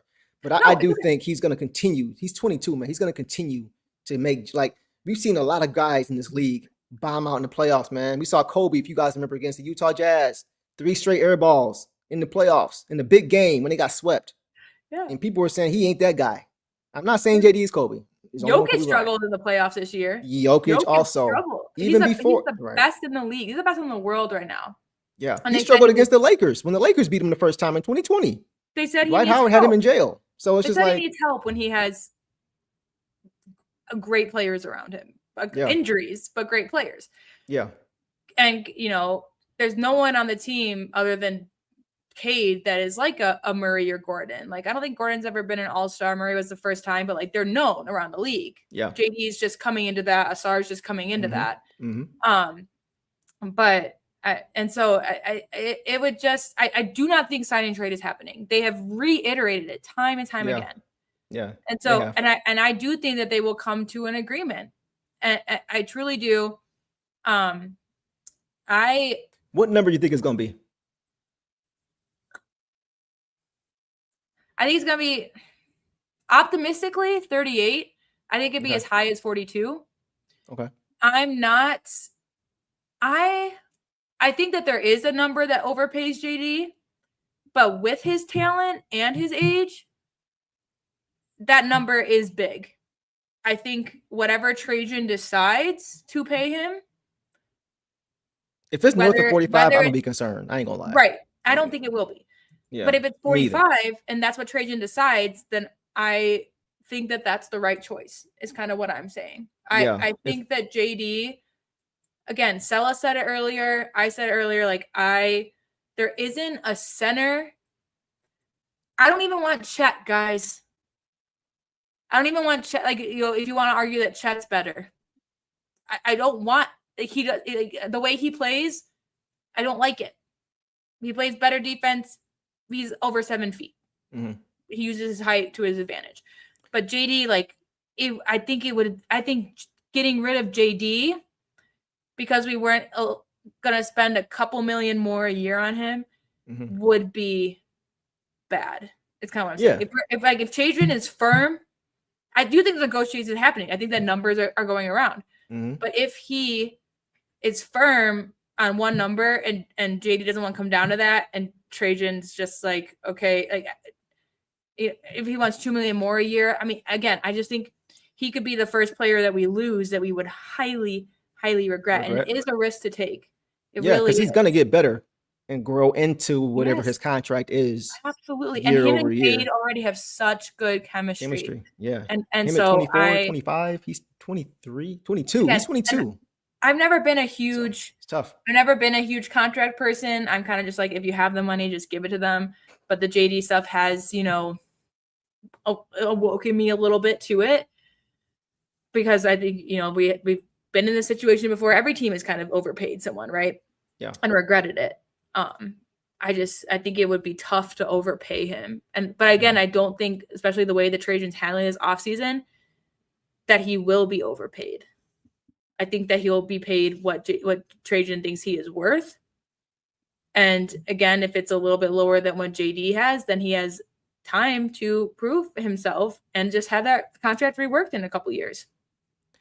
We'll see, man. It's gonna be really interesting. Fit with JT said, "What up, bro?" Says, had JD balled out in the playoffs, go ahead and pull the Brinks truck up. But that's exactly what I was saying about Chet. That's exactly what I was saying about Chet. And this is not to disregard what he did in the regular season. I don't want to do that. I think, what have you done for me lately is something that is paramount in today's world. And even though money time is playoffs, what this dude did at 22 years old in the regular season, I think is extremely impressive. You don't see a lot of guys his age doing what he did, basically 20-10.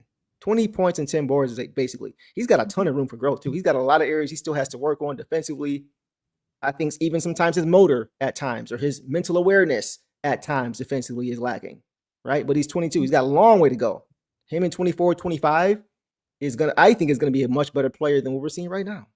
Yeah. I think playing with alongside of Cade Cunningham will do nothing but help that. Because Cade is going to push him too. Cade is not going to allow anybody to relax on this team. Cade wants to win a chip.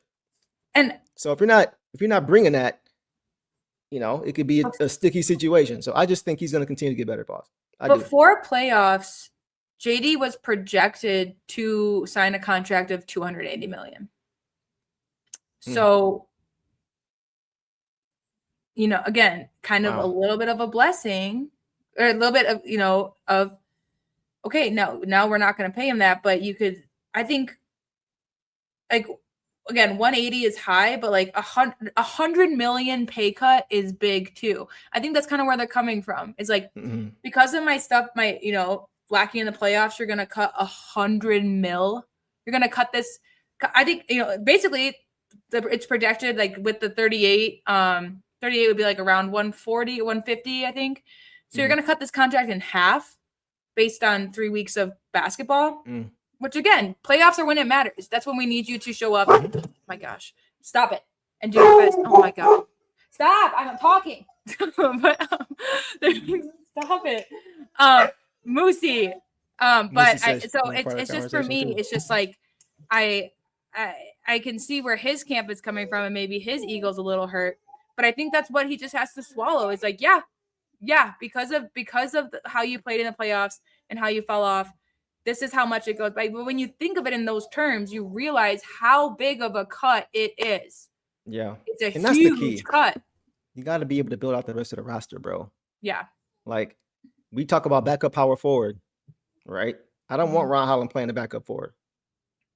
I think he's probably the best option, but Ron is best on the perimeter. So what do you do if you go and grab a Kevin Durant and you got to give up a Ron Holland and and other pieces and Duncan Robinson and 2 or 3 first-round picks? What are you going to do about the backup 4 spot? Also, you have no flexibility anymore. Kevin Durant, guys, jogs up the court. We're a transition basketball team. That man goes back, plays no defense, and jogs back. And sets his feet in the midi. And that's why yes, it has to make sense. We had the same conversation, and I. I also had the same conversation with Lindsay and Tim Hardaway on the show when I said I didn't want Anthony Davis on this team because he can't stay healthy in a half-court offense. You expect him to be able to play in transition up and down, run the miles and miles a game? I've seen it happen. It has to make sense. I watched one of his injuries in front of me in Denver. He lasted 5 minutes, rolled an ankle, never came back. I was like, oh, well, at least we got to see him for 5 minutes. I can say I've seen Anthony Davis live. Can you? Because it's so rare. Yeah. But exactly that, and I think it's just. Again, just like on paper, just like we talked about earlier with the Sixers, all this stuff, like there are stars in this league that just wouldn't fit with us either. So Big Wood, Big Hood. I don't understand this at all. He averaged over 20. At 22 years old, he averaged 19 and a half last year. As raw as he is, So And he was averaging a double-double. yeah, he had 11 boards and 19.5 points last year. So why, when he's improved every single year up until now, you're just going to stop now? Yeah. I know a lot. So the JD stuff has really just been very divisive among fans. Yeah. For sure. I see in the chat now too. Again, it's not our money, so if they want to pay him, do it. But at the same time, like, I personally just want it done with so that we can be done and move forward. Yeah. Yeah. Get these guys Practice, working. train. Yeah. Get them in the lab. Yeah. 100%. But that's where I'm at with that. You got anything else on that, boss? Go ahead. Keep going. No, that's really it. And I think, you brought out the power forward, and I think that's just kind of what we're missing right now. Right now, it's projected for Ron, but I think it will be Wu before him at the floor. That's tough. I know. I'm not saying that's what it should be, but I'm just saying where it's at right now. So, that could be our next move as well, which is also tricky because here we are saying we want Trey Murphy. That man is not a 4. So we want Trey Murphy. Yes. Then we're going to 4. He's so a 2-3. We definitely still have some things to figure out. And that's why I think Amari said he said that he thinks that they're done making moves, and maybe we do just waive Gary Harris or Taurean Prince, and that's what we start with. But I don't think that that's happening. But maybe that's our team for the next 3 months, and then at the end of before the start of the season, some prices come down and we move people around. Mm-hmm. And we think we have Taurean, Gary Harris, everyone that we signed. We have to keep them until December. Yep. So that's just another move that we could make later on. We still could waive both of those guys and still trade for a guard, and then sign a free agent, Spencer Jones, power forward. Like we still could do. Like you said, it's July. So it's just like, if you feel like we need a starting 2 and a backup 4, and you go and you spend all your assets on one move, a KD or somebody like that, what do you have left to get a backup for? Yeah. You can't just, that's the point. Like, it's easy to say what you want, but what are you giving up, bro? Mm-hmm. That's the key. Yeah, this guy would look great. How much depth do we have on our team now? Right. So it's that's all we're saying, guys. Like, it has to make sense. It has to make sense. Last thing I want to hit on, boss, we can get out of here. Ben Mathurin. I've been hearing the Pistons are at least interested potentially in the Ben Mathurin, potentially coming here. I've heard the number of $10 million a year being thrown around, potentially, 3-year, $30 million deal, something like that. To me, that seems cheap for him, to be honest. I feel like he's worth more than that personally.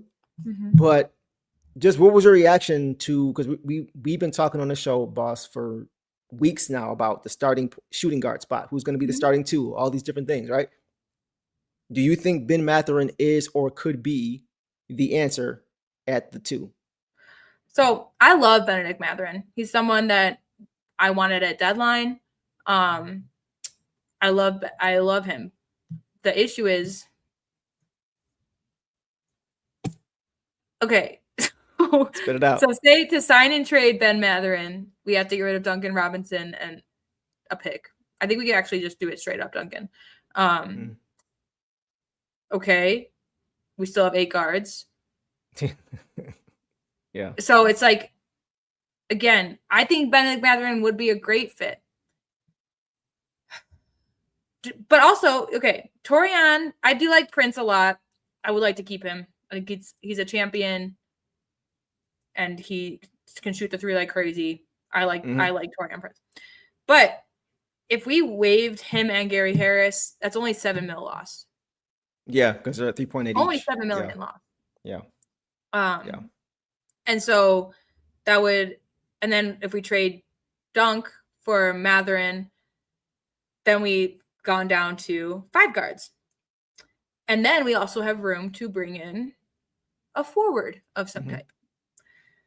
So that's, for me, it's just where it's at, is just, if we bring in Mathurin, great. We still have to get rid of someone because we'd have to trade. Duncan's really the only one. That's why I say Duncan, guys, because It could be Ron. It could be back. I don't know. I don't think it's going to be. Ron's not going nowhere. I don't think. Based on the guards that we have right now, it's going to be Dunk. He's the only option because we can't trade Gary Harris or Taurean Prince for 3 months. Can't trade John Collins. Can't trade Isaiah Joe. It's Duncan. And he was also earlier, in talks, so we might just waive him. So I don't think that he is. I think he is someone that's tradable for us. So that's just why I say him. But we still have to get rid of a guard, and it doesn't solve our lack of forward. Yeah. But I love Benedict Mathurin. He plays so well. He plays great transition. He's tough. He's aggressive. When he went to the Clippers, he really changed stuff. He can create his own shot. He can play off ball. Like, I love Benedict Mathurin, and I would love to see him here. My only question would then just be like, again, I think the best way to do it would then just be to bring him straight up and also waive 2 guards, the 2 Gary Harris and Taurean, and then bring in sign a free agent power forward. Okay. Or forward. That's how I see it happening. I like Benedict. It's tough for me, boss, because I think he's a good player. I think on this team he would look great in a lot of different ways. I just worry about the shooting because he's not a great shooter. He's a good scorer, but he's not a great shooter. He's a career 33% 3-point shooter. I looked it up. So he's not a great 3-point shooter. However, real quick, can I just say something real quick? Sorry. Just the reason also with Dunk is that we have now Joe and Huerter too. Like, we have other 3-point shooters. Like, it wouldn't make sense if Duncan was our only 3-point shooter. Right. And that's kind of what I'm getting at. Like, we've mentioned guys like Isaiah Joe, we mentioned guys like Dennis Jenkins. Like, Dennis shot 37% from 3 last year. Isaiah Joe shot 42% from 3 last year. Duncan shot 41% from 3 last year. So if we're going to find a guy to grow with this team, that's why I want to trade Murphy so bad at the 2. Because he shoots 38, 39%. I think he shot 39% last year. And he's gotten better every single year. He's a sniper. So I think if you're going to go long-term at that spot, it's got to be somebody who can space the floor. And so here's the thing. It's not to say that he can't, because if we're going to say that we hope guys like Ron Holland, who's not a good 3-point shooter, we expect him to improve, then sure, you can also say that you could expect a guy like Mathurin to improve as well. It is just like, I would rather have a guy who is a reliable 3-point shooter or spacer on the team. I'm not saying he can't be that, because he brings a lot defensively. I think he's got that dog mentality. Pistons actually could have drafted him too. If he took Jaden Ivey 5th and he went 6th right after that back in 2022. A side note, but I don't know. It's hard to say. I think if he could improve that 3-point shot consistently, I would feel a lot better about it. But if that doesn't happen, I would be a little bit concerned about that as the long-term solution. I see it differently than you, because I guess if they're fighting for the same position, it does make sense. But for me, it just brings in more options on the floor. It brings in John Collins can shoot a 3.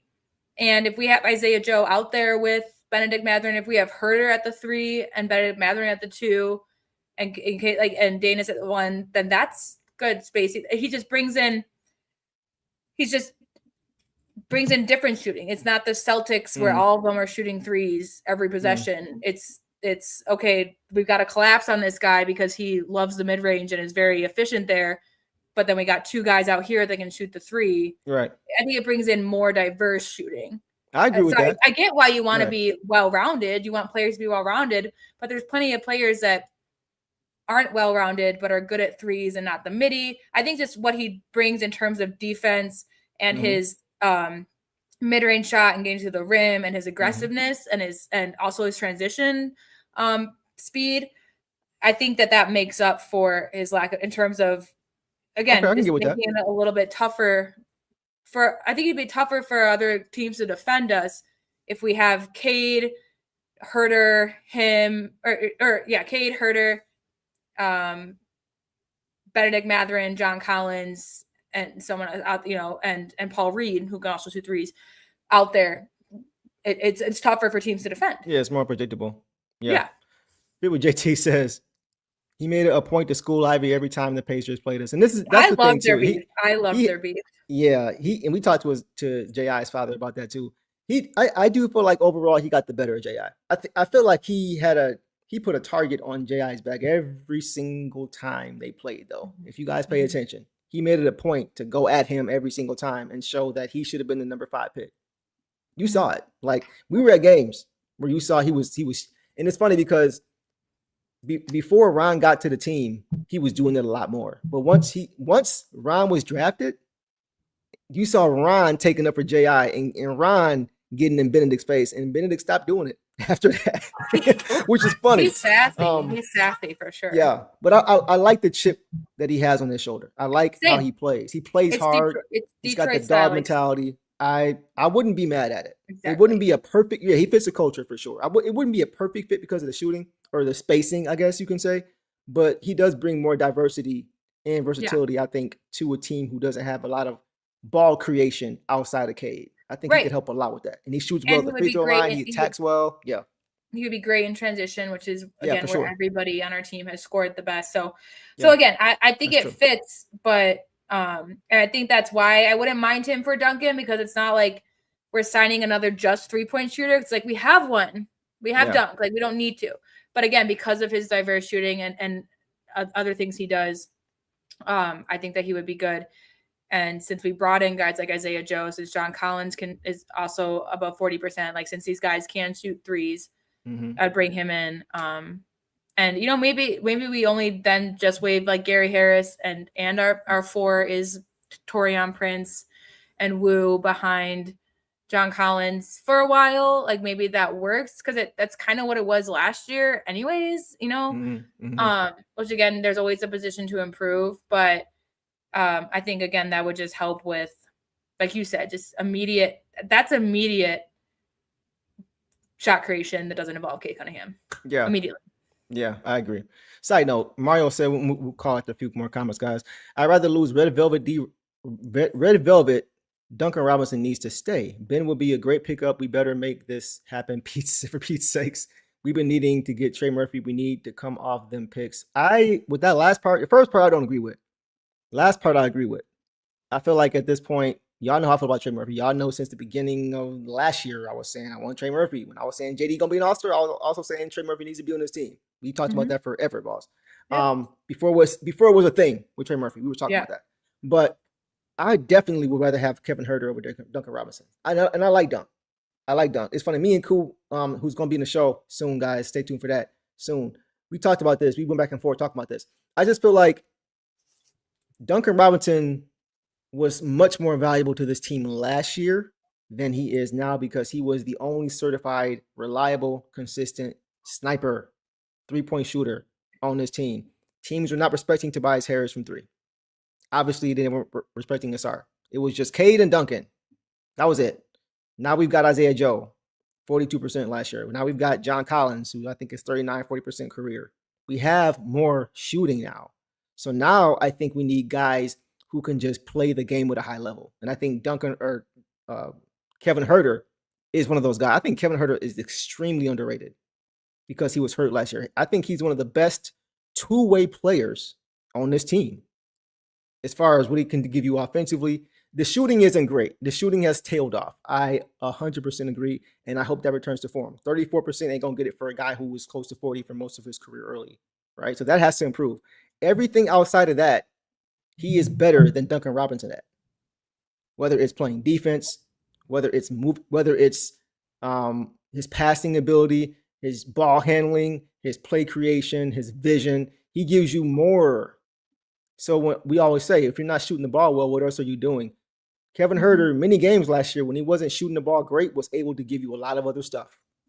And I think that's why I'd rather have a guy like him who's defensive minded. He can guard and he can do so many things outside of just shooting the basketball, as opposed to Duncan Robinson, who's a really good shooter and sometimes give you some playmaking and sometimes can make a play defensively, right? To me, that's pretty much it.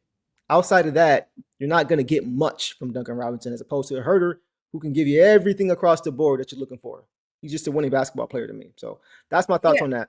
Go ahead, boss. And I think we just signed Duncan Huerter. We just signed Kevin Huerter. Kevin Robinson. Kevin Robinson. We just signed Kevin Huerter to a 3-year deal. That's why I do think that Duncan is also tradable, because I don't think we signed him for the price. It wasn't too expensive. I think it just looks expensive to people because it was a 3-year deal added together, but it really truly not that bad. I don't think we sign him to that amount if we are just going to rely on him as like a third bench guy. So I do think that he comes into the second unit. I think that's where they want him. Yeah. Yeah. And if we're starting Isaiah Joe at the 2, because it's like that's why I think that Duncan is more valuable because as an asset right now to trade, because if we start Duncan at the 2, but then we just paid Kevin Huerter and Isaiah Joe, like, so and Huerter might have more time at the 3. I could totally see that as well. Yeah, that's true too. So I'll just be curious to see how that goes. But I do think that that's why, like, despite if you want to see Duncan more than Huerter, he is he's just a more tradable one because we just extended Huerter's contract, signed him to a 3-year. I think that the last year is a team option though. So, but I want to say too, someone said that Ben Mathurin doesn't make sense because he's at $17 million a year. That's what Duncan's at. I think Michael said that. That's what Duncan's at. He's $2 million right now, but then he gets $15 million in December at the top of the year. Yeah, exactly. So it matches. It is the same. Yeah. Let's get to some quick comments. If Duncan 3 ain't falling, he is no good for your team. That's kind of what happened. Yeah. Red Velvet is way better option. He just didn't have a rhythm. He was hurt, dealing with injuries. He said, we didn't play him right away. We didn't play him right away when we got him. Right. Either. Exactly. Yeah, because they had a ton of guards trying to figure out what to do with J.I. and Karis LeVert and all. Well, we didn't have J.I., but yeah. Right. Early we did. Oh, no, you're right. We traded. Right. Exactly. Good point. Yeah. Good point. I like Duncan because of the elite skill he brings. Yeah, he's elite. But if his shot's not falling, what is he giving you? I love him. Your shot's not always going to fall. He fell into Detroit culture, I love Duncan. I'm not going to be mad if he's on our team. For sure. Right. We're just saying, exactly. Of the people, if you guys want to make a move, of the people we can trade right now, he makes the most sense in terms of also teams that would want him. Because we do have young guys like Ron. Like Ron is tradable. Danis is tradable. Some of these guys are tradable. But Duncan's, a 30-year-old sniper. They don't want, we're developing some young guys, and I'm okay with that. Other teams might not be. If they're going to give up someone, they want someone that can come and improve their team immediately. That would be Duncan Robinson. Right. He locked up. Yeah, we talked about this before. That game when Danis hit that game winner over Austin Reeves, who came down on that last play. And he's great of staying in front of the played defender. Great D. Luka was like, I got Huerter on me. Oh, clear out. And Huerter shut him down on that play. I always like to bring up, he leads the league in efficiency in terms of pick sixes, grabbing the ball and bringing it up. Yeah. And how do you get that? By staying in front of your defender and getting the ball out of their hands. Right. Lastly, Kevin says, need to pull defenders away from Cade. Duncan's the guy for that. So here's the thing. I've heard people say that Ron Holland and Asar Thompson are repeats in some ways, as far as what they bring defensively and not being great offensively or great shooters. So if you feel that way about those two, now that we have Isaiah Joe, why do you need to feel as if you have to have Duncan Robinson? Isaiah Joe's a better defender, and he shot better from 3 last year than Duncan Robinson. We've got John Collins, who's a great 3-point shooter. We've got guys who can shoot the basketball. That's why I was saying, if this was last year, you have to keep Duncan Robinson because he's the only guy who can give you that. But we've got more guys who can give you that, who also are better defensively too. So you got to repeat, but the guys you brought in are better defensively. That's why I'd rather have a guy like Kevin Huerter instead. But yeah, it's up for debate for sure. Good discourse, boss, on that one. Yeah, guys. You got anything else? We talked about a lot of stuff tonight. Any more comments you see too? Anything? No, everyone's just kind of the same. The lineup's going to be interesting this year. Again, that's why I think that we're not done making moves. We're not done figuring it out. Yeah. But as much as I want it, just as much as you want it, I want, things to happen. Yeah. The Lakers basically got their offseason over with. So did the Hawks. Like, some teams just got out of the way. They were able to because also the Lakers and the Hawks needed that improvement. Yeah. Like, they needed it right away. Of course, we needed help, but we were number 1 in the East last year. Like, we didn't need to go crazy with it, Right. But I mean, the Lakers went absolutely insane with their signings. But I don't know what's going on over there, boss. Yeah, exactly. And it's not like, and it's absolutely insane in terms of what are you doing? absolutely insane in the terms of the Bulls at the deadline last year. Like, what's happening? Yeah. What's the vision? But it may just be a while. Because again, also guys, I hate that aspect of other teams are making moves and we aren't. Well, we did, and we still are. And there are plenty of teams that have made way less moves than we have. Plenty. And so it's just it's the off season. It's gonna go past. I would love to have, hopefully, my ideal would be to by preseason have our team, but we may, make a signing early before the season starts. We may run with this and line up and get to December and make some moves then, which again, like, nobody expected the lineup we had last year to be ahead as early as we were in November, and we were. Right. So don't count us out. Right. And so I want it to be all done. I would love to just, like I said, I'd love to just sign Trey Murphy, get JD, figure it out, be done. So, cool. My nephew, I gotta shout him out. Kev says, on a scale of 1 to 10, how much you want Trey? 1,000. 11. Yeah. 1,000. Yes, right. And it's been since last year. I just feel like he can be all the things that a lot of people have wanted in a KD, or I think he'd be a better fit than KD. He's younger. He's got a better contract. He got him locked in. Better locker room. He's gotten better every single year he's been in the league. He's upped his stats every single year he's been in the league. And he's 20, I think he just turned 26. So to me, he's not like a ball handler, but I think, like you were saying with Mathurin, it's not like it's a perfect fit as far as the shooting. I don't think Trey's a perfect fit as far as the ball handling and creation, but he can do so many other things for you on the basketball court, because the bottom line is to make the game easier for Cade. That's the bottom line. So I think he does that in so many different ways, and he's only getting better. So I've been on that train since October of last year, and I think maybe you have too. But we started that conversation early, really early. Yeah, we've loved him. Loved him, and we've probably watched more Pelicans. As non-Pelicans fans, have probably watched more Pelicans games than anyone else. But my point was just more so of like, I would just love to wrap it up, be happy, be good, be set. But we are our GM right now is a little bit more methodical, and you guys might not approve of it. I don't understand why, because we've gotten better every year since he's been here. But this might be a little bit of a longer wait. I do hope that moves are made sooner than later. Love that for us. We would be on here talking to you guys more too if that was happening. But we'll just have to wait and see.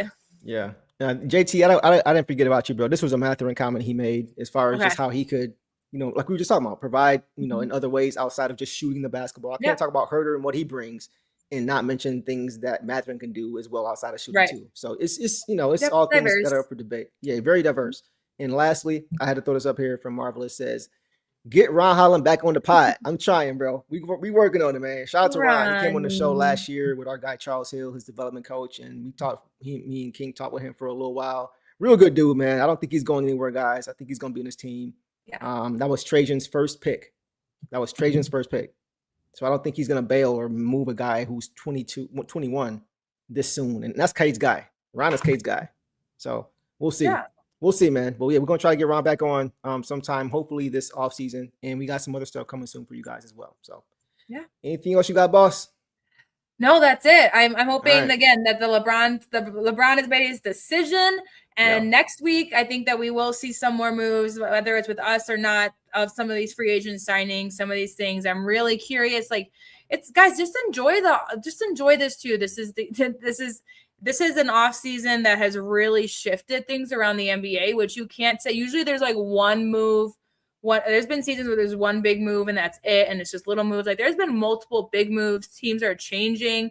It's exciting. And I'm really curious, like, who the Heat try to surround Giannis with, what the Nuggets do, what the Clippers do, what the Warriors do. There's other teams that I'm really excited to see the moves that they make and how that might shift their identity going forward. It's exciting.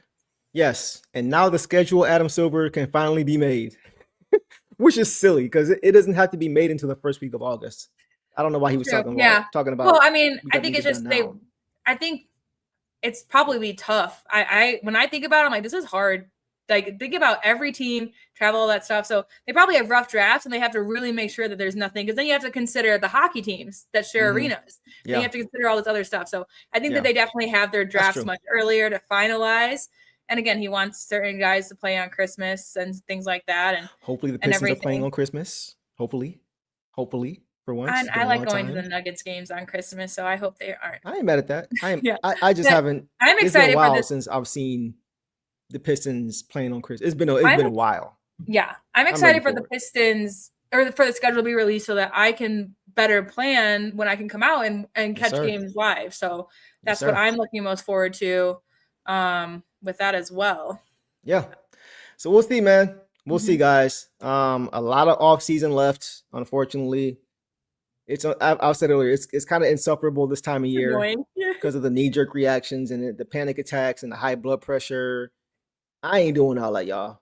Yeah. I'm chilling. I'm just cooling. Cavs Christmas or Pistons on Christmas. I can see something like that. Cavs or Pistons Knicks. Give me that action. Pistons Knicks on Christmas. Yeah, Day. We know it's gonna be Lakers. Action. It's gonna be Lakers Sixers.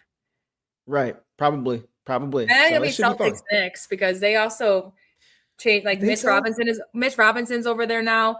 I swear to God, the Sixers, Celtics, and Knicks are like, let's just trade within our division. Let's just switch it up division wise and make this even more. Because I will admit that the fans of those teams, when those teams meet, that's fun. That's why I want Chicago. That's why I want Chicago to be good again, because I really love Pistons Chicago. It's kind of like how Pistons Pacers was a little bit before Hallie. Yeah, I don't think Chicago gonna get a Christmas game anytime soon. I don't think. No, I'm not saying Christmas. I'm just saying matchups. Oh, you mean in general? Okay. Yeah, I'm just saying like again like division matchups, like the Knicks, Celtics, Sixers. Like when those guys meet, their fans like they really hate each other. Yeah, for sure. And I really hate the Pacers, but I love Hallie. And then I love the Pacers team. I hate I love the individuals on the Pacers. I hate the team, but I hate the Bulls, and whoever's on the Bulls, I will not like you. So unless you become a Piston, you know what I'm saying? But I mean, I love Io, I love Kobe, but they left. So Kevin Huerter, right? You know what I'm saying? I was not a fan. Yeah, I already know. You did not like Red Skull at all. That is well documented. For sure. Own it. So we'll end it on that night, guys. On that note, guys. It's been a great time with you guys. As always, man, we appreciate all the discourse, all the comments, all the support. It's been a great conversation. Always fun to yell at you guys and have y'all yell back at us and us to block you if y'all can make us shoot. I'm just playing. But it's been a lot of fun. A lot of fun, guys. So we appreciate you for showing up, showing out, as you guys always do, man. Make sure you guys smash that like button and subscribe if you are new. We will have some new content, some more content for you guys coming next week. So stay tuned for that. And we hope you guys have a great night. Have a great night. Have a great weekend. And y'all know the drill, man. Detroit versus everybody. Peace. Welcome to the Dog Pound. Yeah. I'm scared of these damn Pistons. I'm very concerned. Screaming, cheer it. Yeah, I cry loud, cause I said it got now. We off the leash and we not coming to peace. This is Detroit when we step on the court. Be afraid when you see the motorcade, watch below. When you see us soaring, Jalen, Duren. Pick your boys, they know I'm gonna war when Dana's a song. Be afraid.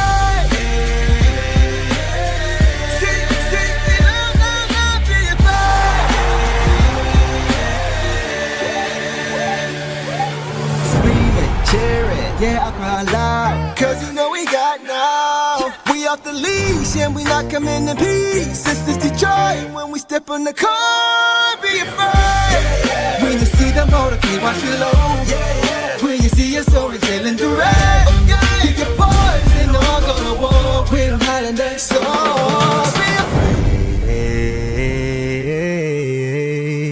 It's the Dog Pound.